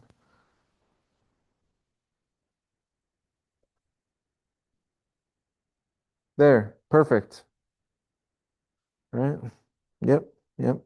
Okay, which gives us 4,725 foot-pounds or pound-feet or however, there's only really 2 combinations that it can be. Right? Both are acceptable. A force and a distance. Has to be a force times a distance. Okay, great. If you did it the other way, with the other half, you'll get the same answers, right?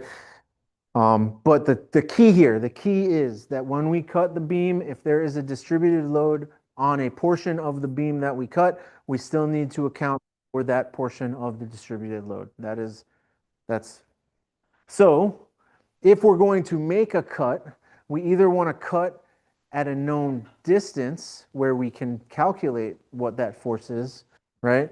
Or we want to make sure we cut outside of the distributed load, right? One or the other, right? We don't want to do like a triangle one, right? So if you cut a triangle distributed load and don't include the entirety of it, it becomes a little bit more complicated because it's not the full triangular, right? It becomes trapezoidal, which means you've got a triangle on the top and a rectangle on the bottom, right? So you've got to kind of figure out what that composite shape turns out to be. Okay. Anyway, a note before we move on this FBD. This FBD, right? I said I did bad job because I need this. I need that line there, right? Here's another thing. If you're like, you know what, I'm just gonna say, I'm just looking at the beam and we're gonna take that rope completely off, right? You need to include the other reactions, which would be at the connection point here, but also where it lays on the pulley here. And these are all that tension, okay? So why did I leave it on there? I left it on there because this connects to the wall and the reaction to the wall is more important for keeping this stabilized. If you had it this way, I want you to notice that if you sum the forces in the y direction, you get positive FB minus FB. That goes away. If you were to sum the moments at point A, right, you can figure out this is, it's 6, 7, 8, 8.5 feet away, right, based off of the distance on that pulley. But one's positive and one's negative. Those moments go away. They counteract each other from those two reactions, right? So intuitively, right, we just want the force at the wall, right? Because that's the one that's important. That's our real reaction, right? But if we wanted to draw it this way, we could, and the math would still work out. It just turns out that a lot of our internal forces end up canceling in this case, okay? Okay. Questions on these? I know it's not straight review, but there's a lot of concepts that happen in all of these problems that get carried through, right? And so you know that you're going to have to do equilibrium analysis on this quiz, I hope. If you don't know that, then I'm very concerned. It's like the only thing we've been doing for a while. Okay. Questions, comments, anybody? Did anybody figure out the distributed load part? Or did that trick you all? I was trying to trick you all. Evil. All right, anyway. Now you've seen it, so you won't be tricked by it again. All right. All right. Here's one for you guys. Determine the magnitude of the internal load, normal shear, and bending moment at point C. And then we'll move into review after this. I think I have one more question after this, but we'll just move into the review. So I want to give you guys some time.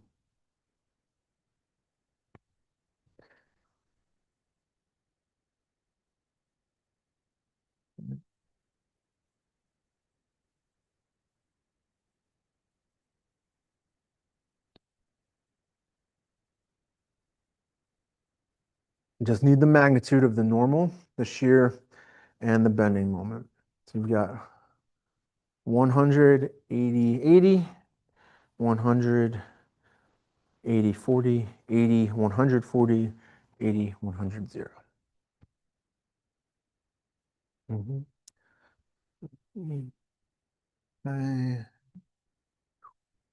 Man, that's serious. A truss on a truss on a truss. Oh, good luck with that. Oh. Yeah, sure. I'm excited to see your hand calculations for that. All right, what we got? We got some B's, we got some C's. I got an A. Mostly B's running around. Answer is B. All right. Can we see that quickly without just ask for the magnitude? It didn't ask for the direction. We know the distances to point C. So axial has to be axial. You know that's 100 newtons, right? So you knew it had to be either A or B just from the normal force, right?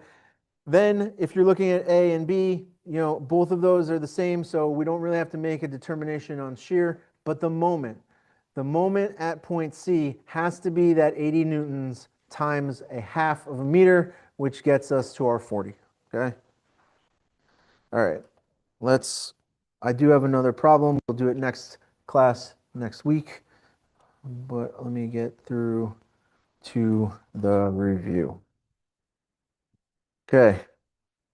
So topics for this quiz were topics 3, which are force systems, and topics 4, which is analysis of trusses, frames, and machines. Okay.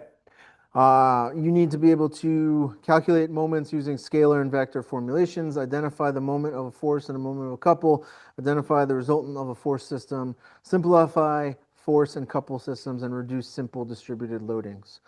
For topic 4, this is rigid body equations of equilibrium, free body diagrams for rigid bodies, equilibrium analysis for rigid bodies, and then specifically method of joints and method of sections, and an analysis of frames and machines, right? All the stuff that we've been doing, all your stuff from homeworks 3 and 4, okay? That's what's fair game for this quiz. Obviously, you have 2.5 hours to complete said quiz. It will be a very similar format to the last quiz, and by that I mean it will look very like the questions will obviously be different, but everything else is the same, right? You're gonna get like 3 to 4 questions, right? Like it's how I can't make you do a ton of like, let's put it this way, I can't, if I want you to do method of joints for a 24-member truss, right? Then that's the only problem you're gonna get, right? Because that's gonna take a long time. So, and does that test whether or not you can do method of joints? Sure, but I would also argue that a much smaller truss would test it just as well. Okay, so anyway, here we go. Let's do a practice problem here. This is from chapter 4 in my version of the textbook, which is not the same edition that you guys have. I have 14th edition. I think you guys are working in 15th edition for your homework. So this one's not actually in your text. But currently, currently as of the 14th edition of this textbook, whenever that was written, 85% of all neck injuries are caused by rear-end car collisions. To alleviate this problem, an automobile seat restraint has been developed that provides additional pressure contact with the cranium. It's your skull. During the dynamic tests, the distribution of load on the cranium has been plotted and shown to be parabolic. Gross. Determine the equivalent resultant force and its location measured from point A. So as all of you do when you are riding in your car, you sit with your head completely against the headrest. Yes? Yes? You should. You should, yeah, strap on it would be it's a good idea. Just a good idea for safety. Okay. So look, on the surface, we have this distributed loading, right? And we're like, that's great. What throws us off here is that we've never dealt with parabolic distributed loading. So what do? We grab our table and we see, is there parabolic loading in here? And there's one that's called X parabolic loading. Why is it called X parabolic? Because the parabola happens kind of along this. Oh, no, we're getting ahead of ourselves. Let me highlight it here. Because the parabola happens on the outside, right? If it had happened this way, it would be a different type. It wouldn't be X parabolic, right? Anyway, we look in there, but there is a problem, right? So when I look in the textbook, that's awful drawing. We'll try that one more time. Like that one better. Our x parabolic loading has a profile that looks like that, which is not exactly what we have here. Okay? So what are we going to do about that? Well, what do you guys think? Check the book. You are the engineers. You guys got on the Millennium Falcon Smuggler's Run, and you got assigned engineer roles. Okay, so this is your problem. You got to hit the button and put the tow cables on. All right. So what do we do? What do we do? How do we make this look like that? Get rid of the bottom rectangle. Okay.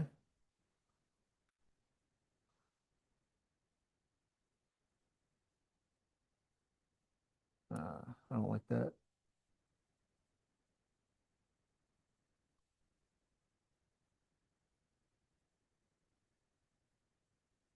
Okay.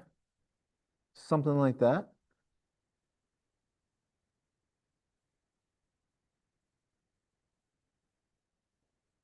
And we'll erase this. All right, so now I've got this composite shape.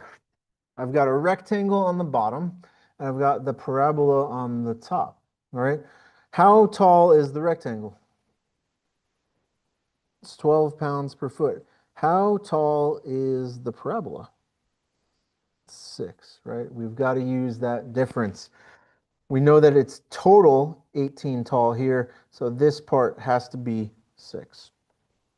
So let's do this. We will draw 2 distributed loadings, right? Let's deal with the rectangle first, right? So rectangle, we're going to say, how much force do I, if I was to, right, because the goal is to make a resultant. How big is this? We'll call this F rectangle. You know what, that's too long. Don't like it. We call it F1.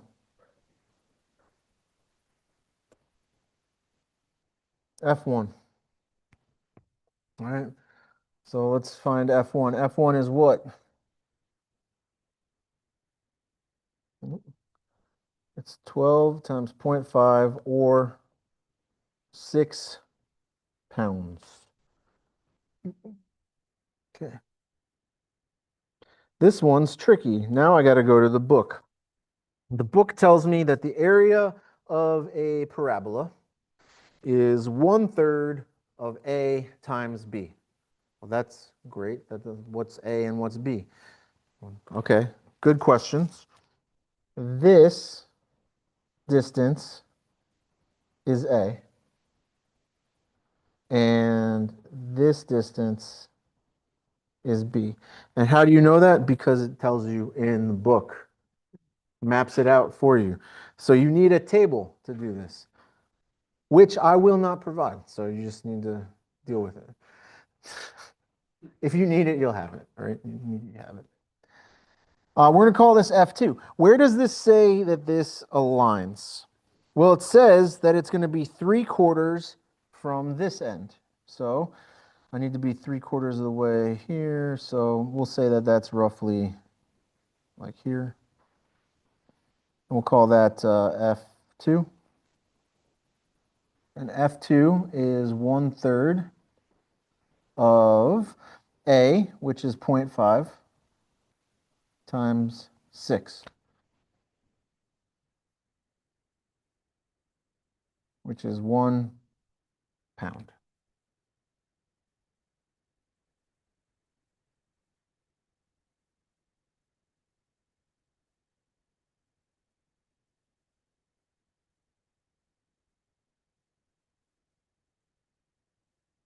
How do we find the resultant force? What's the magnitude of this resultant force? You add them. They're both in the y direction, right? It's 7 pounds. Okay. Let's do this. Sum of the forces. Notice that the x direction is this way, and that would indicate to us that y direction would be that way. Right. Sum of force in the y is equal to -6 plus -1, 7 pounds is equal to FR. Okay, great. No, let's not call that sum of the forces in the y. Let's just say FR, right? And we know that it's pointed downward. That's all the negative sign means, right? So we'll assign it there. Okay, cool. But we also need X bar, right? So how the heck are we gonna figure out, now that I've added these together, how am I gonna figure out where to put it in the X direction? So where along the person's head should we go? So let's draw our distances on here so that we are comfortable. Right, this distance is 0.25 feet. And I'm going to get rid of this A and B for right now. And this distance is 3/4 of 0.5, right? Because that's what we were told. And if you do 3/4 of 0.5, that's 0.375 feet.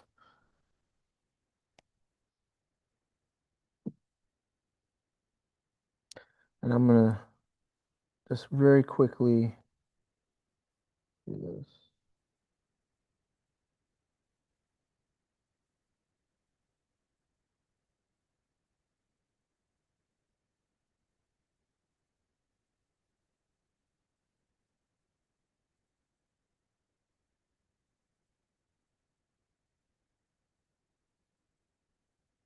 Okay.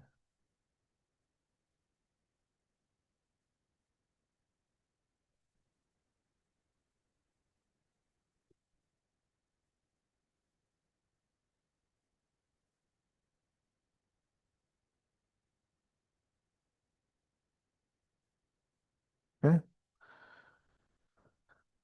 All right, so what happens? What happens when we consolidate this, right?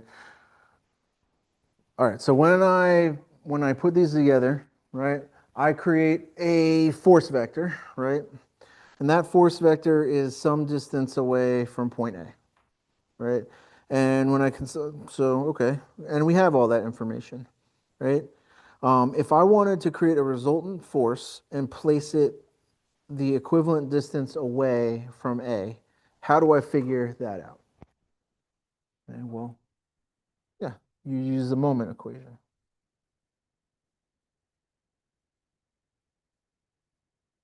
So if I say the moment is equal to F times the perpendicular distance that it is away, and we're calling this FR for the resultant, right? So we have our resultant moment. We know what our resultant moment is. We know what M, we don't know M, but if I rearrange this, I see that I need this, and those units would be pounds divided by, did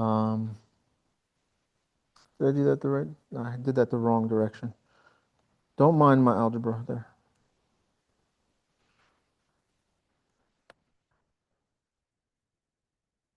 Pound feet divided by pounds, so we're left with feet.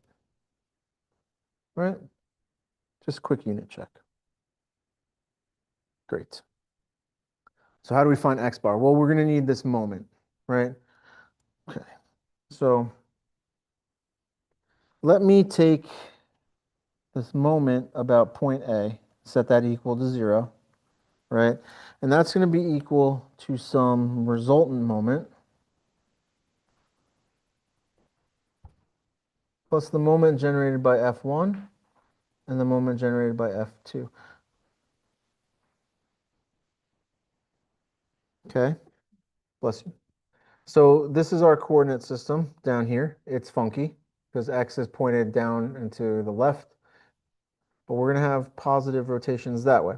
Here's point A, right? And I know my distances. So F1 is going to cause a rotation in that direction, which is negative. So negative F1. F1 we found was 6 times 0.25 feet. Same deal here. If we look at F1, that would cause a rotation in the negative direction. Minus F2, which was 1 times 0.375. Right, so the moment is equal to 1.875 foot-pounds, or pound-feet, however you want to define it. Okay.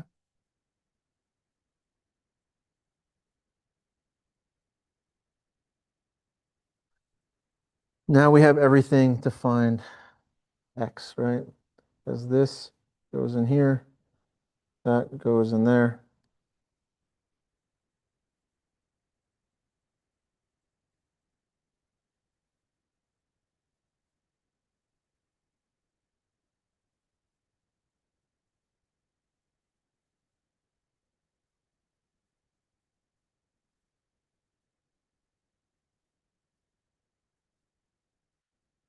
And if we do this, we'll get 0.2679 feet.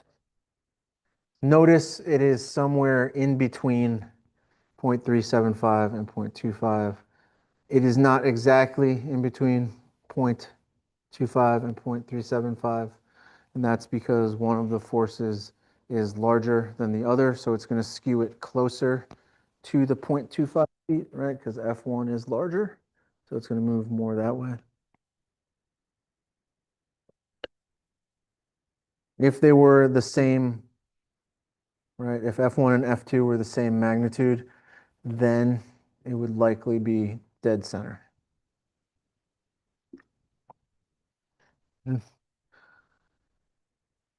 So a little bit tricky, right? Not terribly hard. There's a couple of things that we need to remember here, right? And one is that when we have weird shapes, we can make composite shapes that we know, right? And then just add them together and find the distance they are away, right? That's easy for us to do.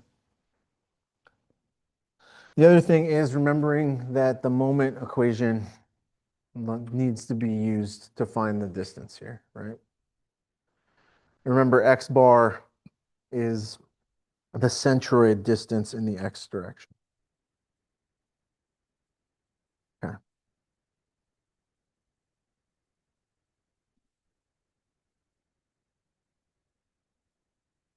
That one okay? You guys feeling okay with that one? It was weird.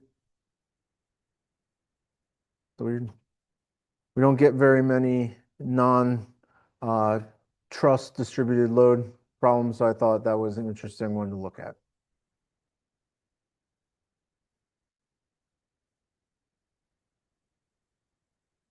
All right, what about this one? Find the reactions and the forces in all of the members. What method should I use for this?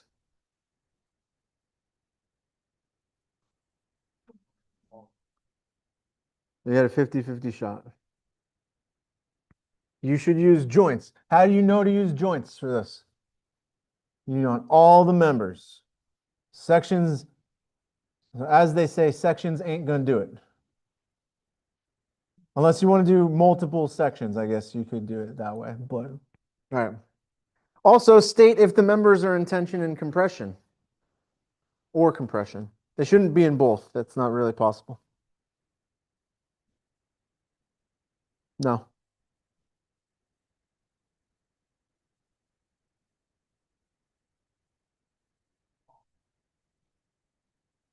All right, so, right, first things first, we need our free body diagram of the whole system, right? Because we were asked to find the reactions, so let's just do that right off the bat to start with. Okay, so draw my free body diagram.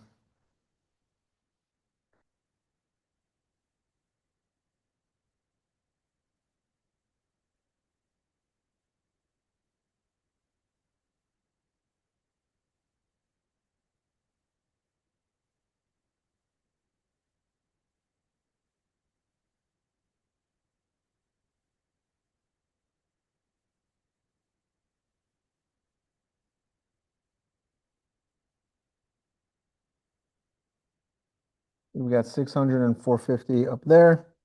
We've got a reaction at A, which is a pin, AY and AX. And we've got one reaction at C, since it's a roller, CY. We've got a couple of dimensions here. We've got a 30-degree angle there. We know that this is 3 feet, and we know that this is 3 feet. Now we can do a little bit of trig here if we want. We might need it later. So I'm gonna say we're gonna do that trig. So I would specifically want this distance that I'm gonna call y. Right? Why do I want y? Because that's a triangle, and that's, I mean, I want that part of it. I want to know what it is so I can do trig later, right? Because there's another reason, and it has to do with these angles in here, right? Because I know this angle, the big angle is 60 degrees, right? Because it's a right triangle on the outside, but I don't know the distribution on those two. I'm also going to call this distance from here to here h, because that seems like it might be nice to know as well. Now, you're probably like, well, Dr. D, I know the angle, I know the adjacent. If I want the opposite side for y, just use the tan inverse the guy and get the thing. Sure, you can do that for sure. But since we want h2, we'll do the whole thing, right? So cosine of uh, theta, which is 30 degrees, is equal to our x distance divided by our hypotenuse, right? So the hypotenuse is equal to x divided by the cosine of theta. So the hypotenuse, once we plug in our 6 and our cosine 30, we get 6.93 feet. Similarly, we can use y, but now since we know the hypotenuse, it's just 6.93 times the sine of 30 degrees, which should give me 3.46 feet. And I'll leave those over there for now. And we can start working on our free body diagram. Quick question, just by inspection, does anybody see any members that would qualify as zero force members just by looking at this? DB is in fact a zero force member, right? Why? Because ED and DC are collinear and there's no force being applied at the joint. So we're just gonna ignore that for now. Okay, that's great. We're gonna keep going. If you didn't notice that, that's fine too. When you get to that joint, you'll find out by doing the math, right? But let's find the reactions while we're here, right? So sum the forces in the x direction is equal to 0 is equal to ax plus 450. All right, we'll go back here. So ax is actually negative 450 pound, which means we're going to have to redraw it on our subsequent diagram. So I will do that right now.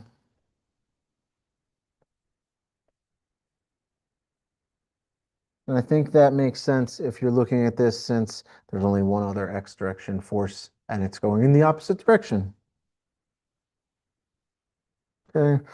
Next thing we're going to do is we're going to sum the moment at A. Well, I am. You can sum the moment wherever you like. Why wouldn't I sum the forces in Y first? Well, there's two unknowns and I want to solve for one of them. So I would either use A or C to find my moment, right? I chose A. It doesn't matter. You can do it wherever you like. So if we do the moment at A, right? If we do the moment at A, we will get that CY times 6 minus 450 times 3.46. Remember, because that's our Y distance right here. Notice if I take it at A, I don't have to deal with the 600 pounds, right? I just have to deal with 450 and CY. Solve this, and we find out that CY is 260 pounds.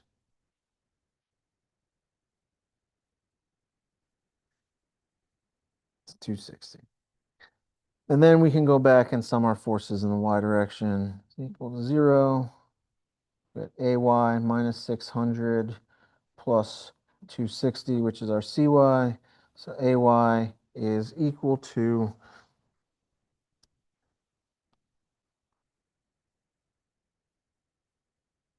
340 pounds. So the rest of these were drawn in the correct directions, right? That's up. Sorry, that's up, not to the right. I don't know why I drew that to the right.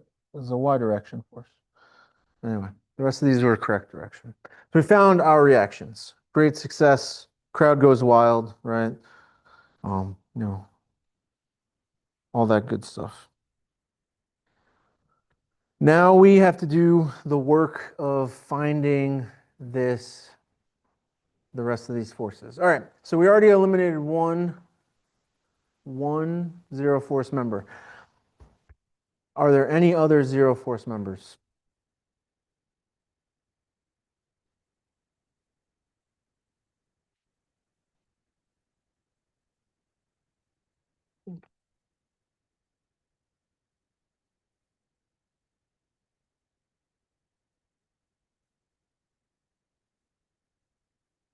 So look at B. CB and BA are collinear, and there's no force at B. Turns out that that link is also a zero force member, which is great, because if it wasn't, we would have to figure out what those angles are, right? But let's, we'll leave it in for now, and I'll prove it. I'll just prove it anyway. So let's start. I'm going to start at point C. Why am I going to start at point C? Because I can get two unknowns right off the bat, right? So you can start wherever you like, remember, but I'm going to start at C. At joint C, we have 260 pounds upward there. And then we've got the force CB, and we've got the force FCD, and we know that this angle here is 30 degrees, right? So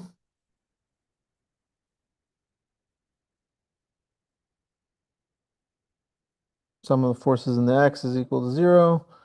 Negative FCB is equal,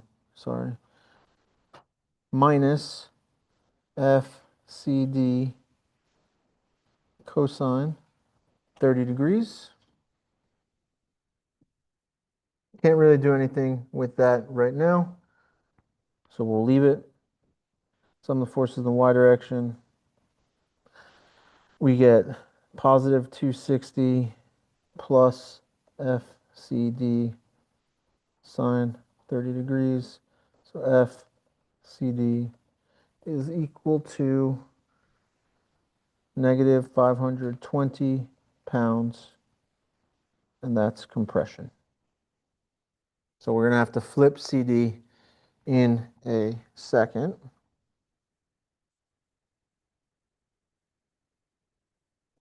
Okay. If we go right now and plug this back in to our free body our equations without resetting our FBD, you need to keep the negative sign in there with the FCD. Okay? But if we're going to do this, if I did this, right? If I was going to be super diligent and say, well, I know that's compression, so that's there. Now when I look here, this is a positive, right? Which means I've already taken into account the correct direction of it. And so when I write this out, I get FCB is equal to 520 times the cosine of 30 degrees, or FCB is equal to 450 pounds in tension. Okay. One or the other. You can redraw your FBD, which is really easy for me to do on this electronic platform where I can just erase it and redraw it. It's less easy for you to do on your test without making a big mess, right? Or taking up a lot of paper. So if you don't want to redraw it for this particular joint, that's fine. But remember that if it comes out negative, you have to carry that through because the direction matters for taking the values in the equations. Okay.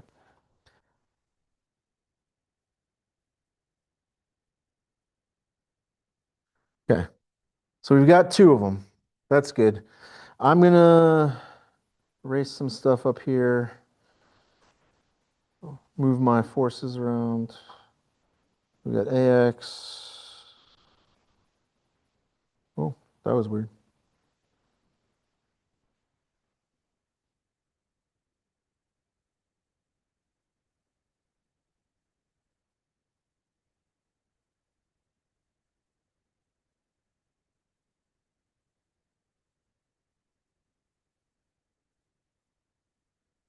And this. And then I'm going to keep these guys. Let's do it with the mouse.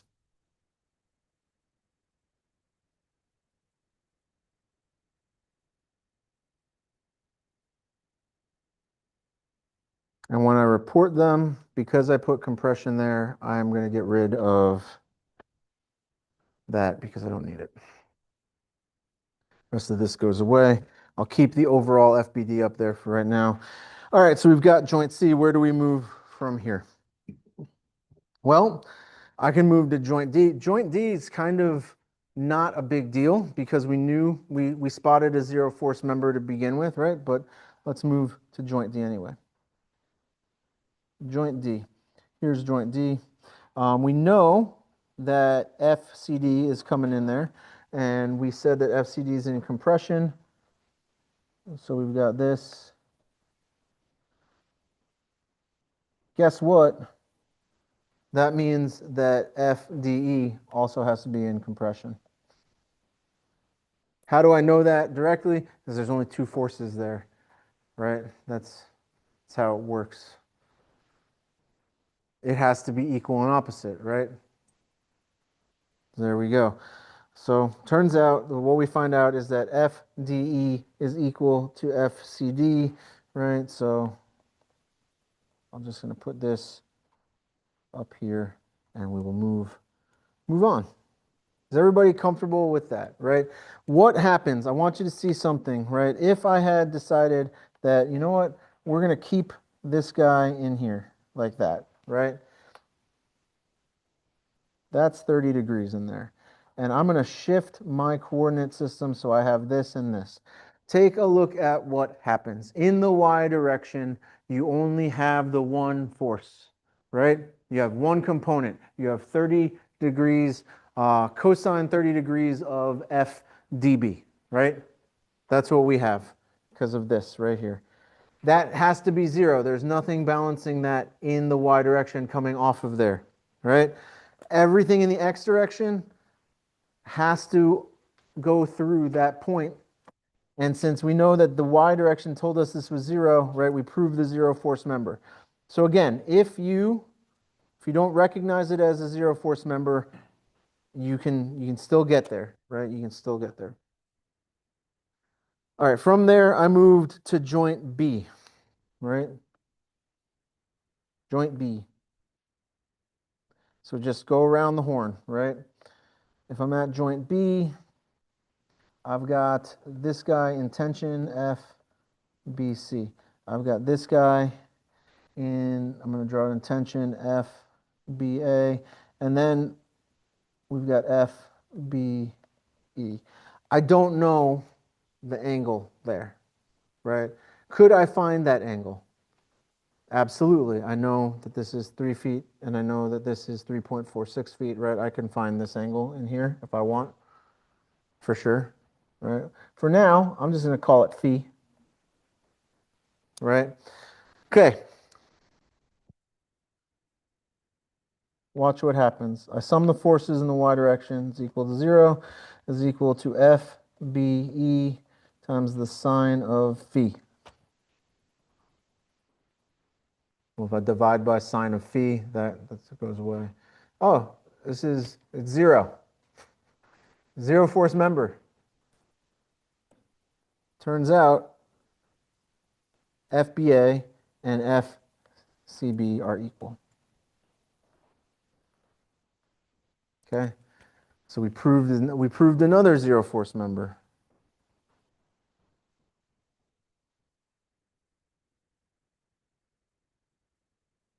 Okay. All right, now you can go to joint A or to joint E, right? Because if we're keeping track, I've got this one, I got that one, I got that one, I got that one. We proved that this was 0, so don't need that. So I just need this one from A to E, right? So I'm gonna go to joint A.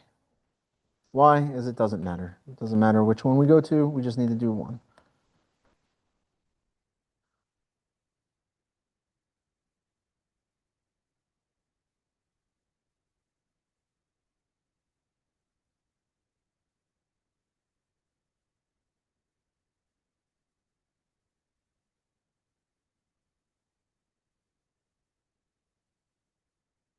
This is FAB, which we know is 450 pound. And this is FAE. Okay. Well, look at that. The sum of the forces in the x direction is equal to 0. Amazing. It's like it worked. It's crazy. We only need to sum the forces in the y here.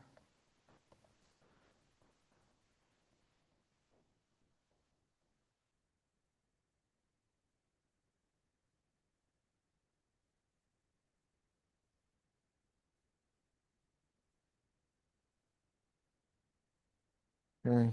I'll add that to my list.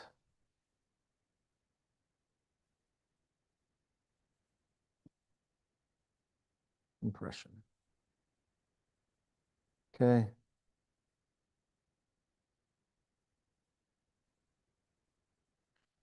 And then we can check it if we want at point E, right?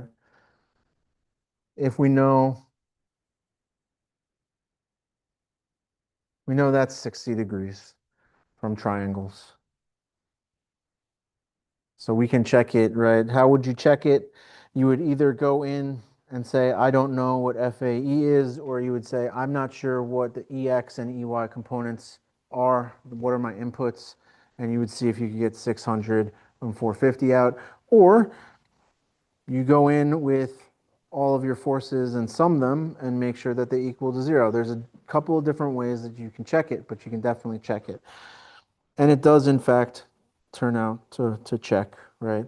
520 times the cosine of 60 degrees in the x direction turns out, or in the y direction, excuse me, turns out to be 340, right? Or sorry, turns out to be plus the 340 turns out to be 600.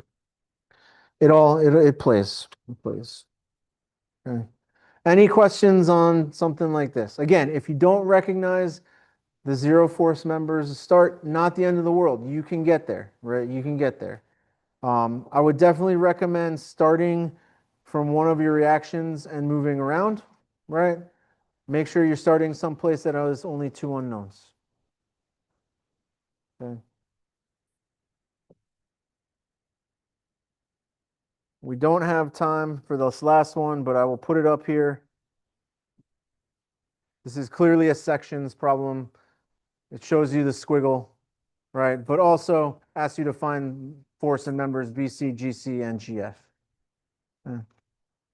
If you would like to test your might on this problem, feel free.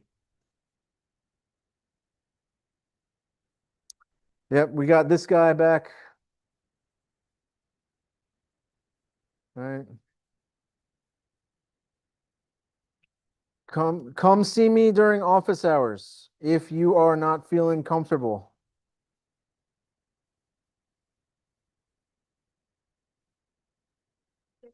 Take it easy. All right. If you're not feeling comfortable, come see me in office hours.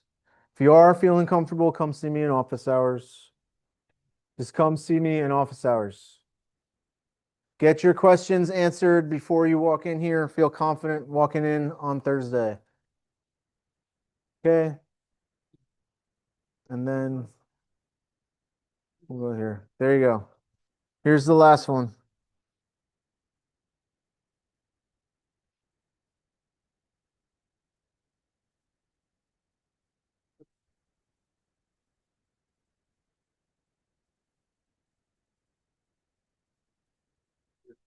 Take it easy.